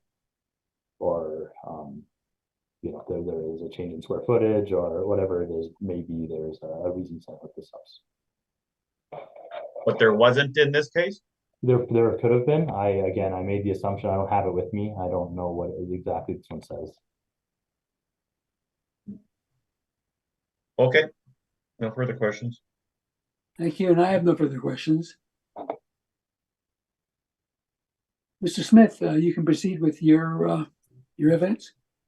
Yes, thank you, Mr. Chair. That's our major issue to start with here that we'll need to spend a bit of time on. If you flip to my page 3, we can run through this relatively quickly. I will point out Jonathan isn't responsible for issuing this supplemental or anything of that nature. I understand that. But the issue is a significant one, and let's delve into it on page 3. So we had our original 2023 property assessment come out, $10,812,000. We appealed, reduced it to $7,781,000. Along with a supplemental assessment that was issued for 2022 at that same time frame in June 13th, 2022. We also appealed the 2022 at that time, and it was also reduced as shown in the chart above from 9.6 million to 7.4 million. The separate, and this is the issue here, separate 2023 supplemental assessment was issued, let's count the days here. We're talking a little under 2 months later for 2023 for the same property, identical, no new additions or anything, issued on August 8th of 2022 in the heart of summer vacation, increasing it by 1.3%, $146,000. Now, in informal discussions with other assessors, not Jonathan, it's my understanding that an increase of this size would not typically be put out. I believe it to be an internal error and an oversight. Perhaps when they did the original valuation, they may have missed some value with regard to some portion of that original new building, which is the wash building. That may be the case, but it's a 1.3% increase. It should have, if anything, it should have come out on the same day, June 13th, 2022, so that the client would receive them at the same time and not receive staggered supplemental assessments when they may be on holidays over the heart of the summer holiday season. We shouldn't be here today, essentially. This 1.3% increase, in my mind, and all the indications that I have, is simply an error that wasn't caught and it was issued. Now, with regard to the supplemental that's sent out, I don't have it in front of me today. Sometimes they're issued as assessor advice that the assessment is being changed under such and such regulation. It doesn't necessarily say a reason for it. So it doesn't say to account for the office space that we missed or wash bay or what have you. So we don't know what it represents. The city doesn't know what it represents, but it's too inconsequential for a supplemental to have been issued in the first place.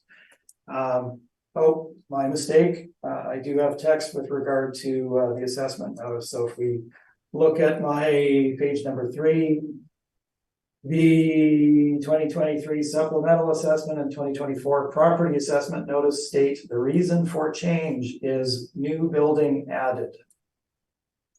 Now, the wash bay detailing building was constructed in 2022 and was included in the original 2023 assessment of $10,812,000. So prior to any supplementals being issued for 2022 or 2023, the building was included. No additional buildings been added. It hasn't been changed since that time. And if you look in the addenda, which I've included, it shows you City Winnipeg had a total leasable area of 52,508 square feet, broken up as shown for that original 2023 assessment. The current supplemental, exactly the same area. So it's not like there was a building that wasn't accounted for. It was already accounted for in the original 2023 assessment. So what should happen is we should revert right back to the decision that was taken in 2023, probably, but here we are before us, and in a sense, it's probably not a bad thing because while I was assisting Mr. Story in presenting his information. My valuation is slightly different and consistent with exactly what I've done on all of my other dealerships with all of the information provided. So we have a slightly lower value as shown at $7,391,000. So Smith, before you go on, I just want to, Mr. Smith, before you go on, can I ask you something? So yes. In one regard, it looks like you're asking us to disregard this application so that it would, saying that it was filed in error and the city can't establish why, in fact, it was filed. And that would leave you with the last board of revision hearing. If you proceed, we could then consider all the aspects before us again. So I'm just that we could find a higher value than you were at in the last session. So I just caution you asking you what you want to do. So, Mr. Chair, and I certainly take your point. What I'm stating is we shouldn't be here in the first place. If, and I don't govern this, you do obviously as the board. If you were to decide that yes, this shouldn't have been issued, we should revert back to the 2023 assessment. Well, that information is there before you. If you decide that, well, we should be proceeding, then with the appeal, then all of the information that I presented is here before you. I'm not telling you which one to do. Fairness. Okay, I want to be fair to you, Mr. Smith. So I think what we should do is I think we should adjourn. I should talk it over with my panel members, see where we're going on this, and then you know where you have to go at this point then. I think we should make a preliminary decision on whether we're going to hear this application today. I agree.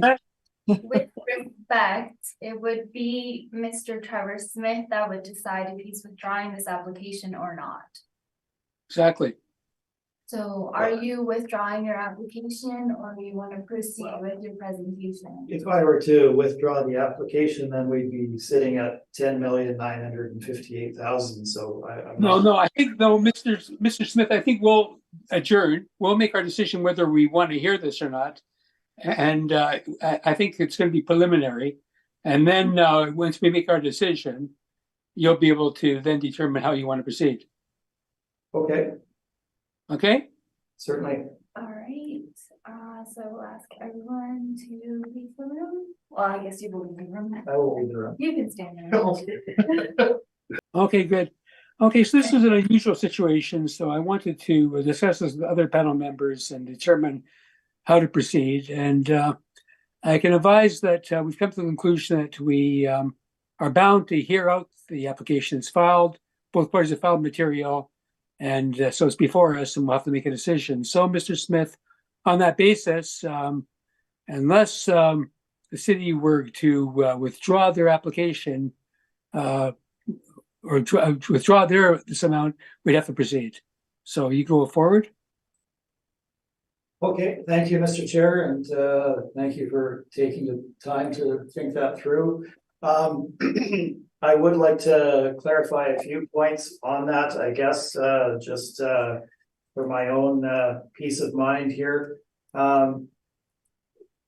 As I was explaining before, and I'm not going to take a lot of time on this, the 2023 supplemental came out in August of 2022. It was missed due to timing.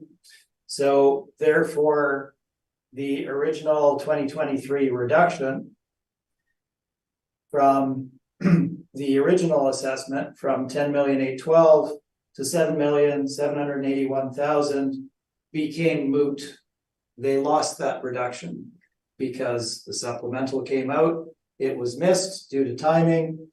And so they've been paying based on 10,958,000 over the 2023 assessment year. Now, that's why we've appealed 2024. We're not appealing to get a lower value than what the original value was. The only reason that my value is different than the $7,781,000 value that was originally decided is that that's not my value. I didn't do that work. I presented it along with Mr. Story as I was assisting him, but it's not my valuation. My valuation is not dependent on others. It's strictly based on the information that I have. Just so that we're all clear on those details, I will move forward on the property. So as already discussed by Jonathan, we're looking at 1355 Regent Avenue West. We have three structures on site that come to a total of 52,508 square feet. The most recent of those, as he discussed, is a wash bay detailing property with a little bit of office in it that's located at the rear of the site.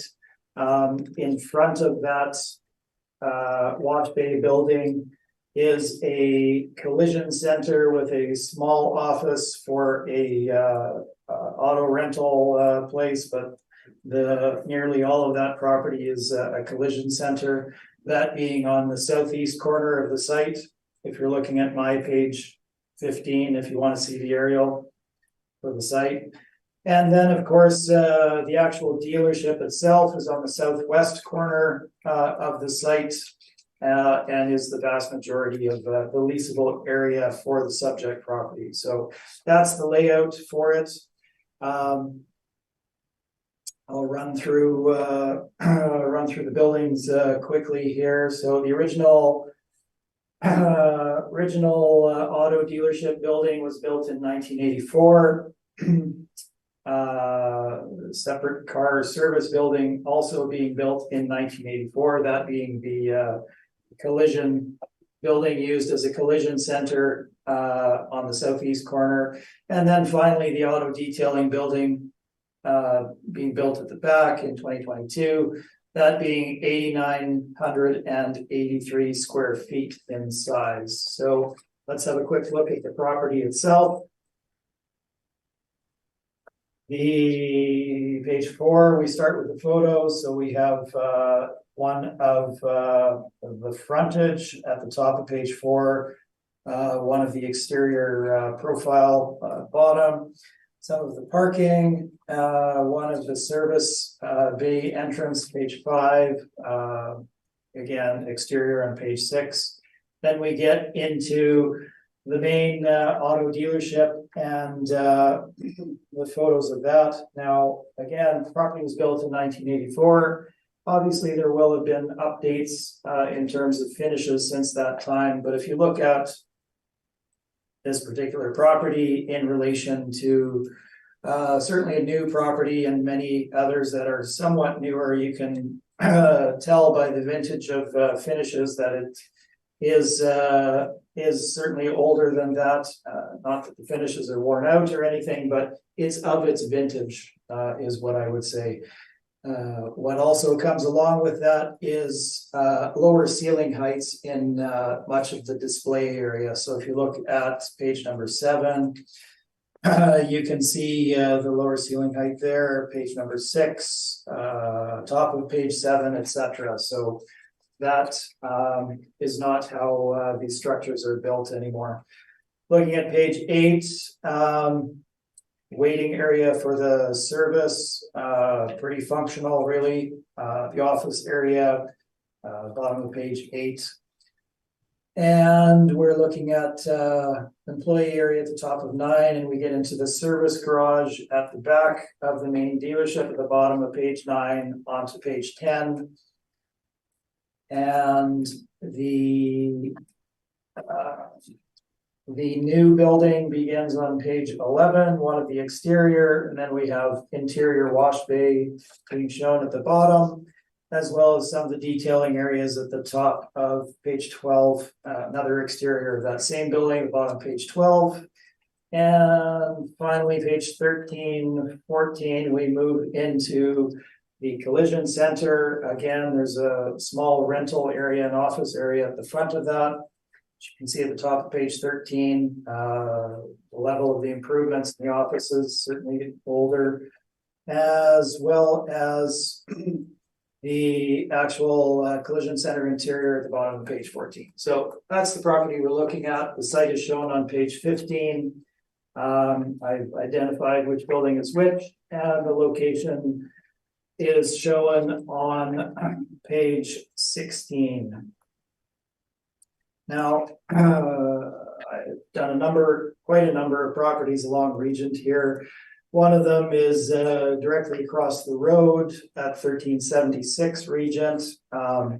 It has a standalone dealership as well as a standalone collision center at the rear of it. We have some information with regard to that in the addenda. I won't discuss the auto industry overview or the special use nature. Again, all that's there for you to see. We've run through that in detail. Indeed, our comparables also remain the same, both on the automotive side and the showroom retail side. So we can skip forward to page number 29. And the valuation for the property. So we have two different income streams that the city uses.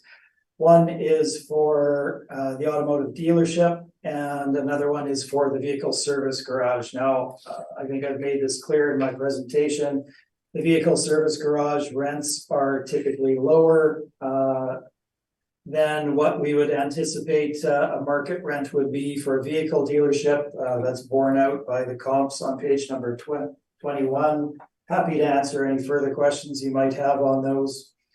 But based on the comps that we have and our analysis of them, we've applied net rent of $12.50 per square foot to the dealership portion and $11.50 per square foot to the collision center repair center portion of the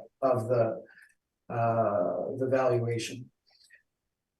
These rates again are borne out by our analysis for 1376 Regent directly across the road as decided by the Board of Revision for 2023.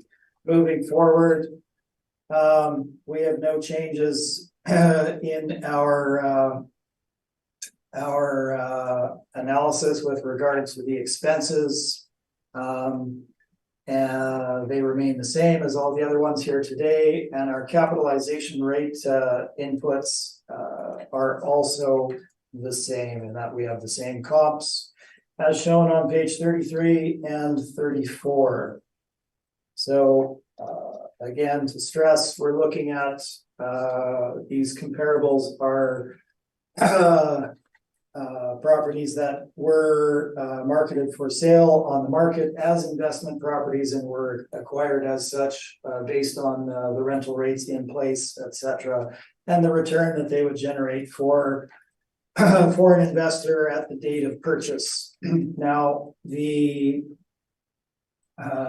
comps and their cap rate ranges we've already discussed. The industrial generally in 7 to 7.5 range for well-located, well-tenanted properties, with the retail strips being in that 7.5, with one outlier at 8.9% in terms of the cap rates for those. All the details there for you to see. Again, these are not perfect. You can't compare apples to apples, but what this does show you is astute investors and what they believe appropriate capitalization rates are for investment grade properties of these particular asset classes. Now, subject property is not an investment grade asset class. We don't see outside investors acquiring these and leasing them out to tenants. There is certainly greater risk in the automotive market for all the reasons discussed. So we use the cap rate of 7.5% that we've applied across the board to all of these properties. It wouldn't vary between, and this is a distinction I think is important, it wouldn't vary on a property from one portion of that property being vehicle service garage to the other portion being the dealership. It would be an all-encompassing cap rate that would cover both of them. So to have a different cap rate on one income stream versus the other simply wouldn't happen out in the marketplace. Our summary of this is located on page number 36. With the final valuation, the car dealership coming to $4,546,000.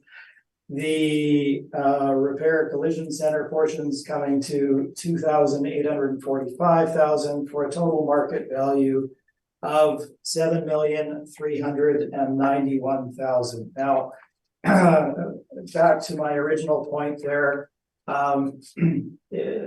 It doesn't ultimately matter how you rule on this, whether you feel that the original 2023 assessment should be stuck to and reduce it to that. If you believe that our valuation is a little more in line, that's certainly fine too. The point being that it should not be any higher than the original 2023 reduction at $7,781,000. The addendum materials include the income and expense and the prior ruling as shown on page A7, reducing it to $7,781 based on the applicant's NOI and a cap rate of 7.25. All of that being shown on page A9. So 1250 rate, 5% vacancy, and they had used the cap rate of, or rather, Mr. Story had used a cap rate of 7.5 at that time as well. But the board decided on 7.25. That is my presentation, and I'm happy to answer any questions that you may have. Mr. Spacek, any questions? I have no questions. Thank you, Mr. Chair.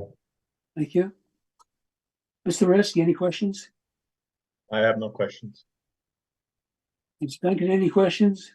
No questions, thank you. Okay, and I have no questions. So you will hear from us shortly.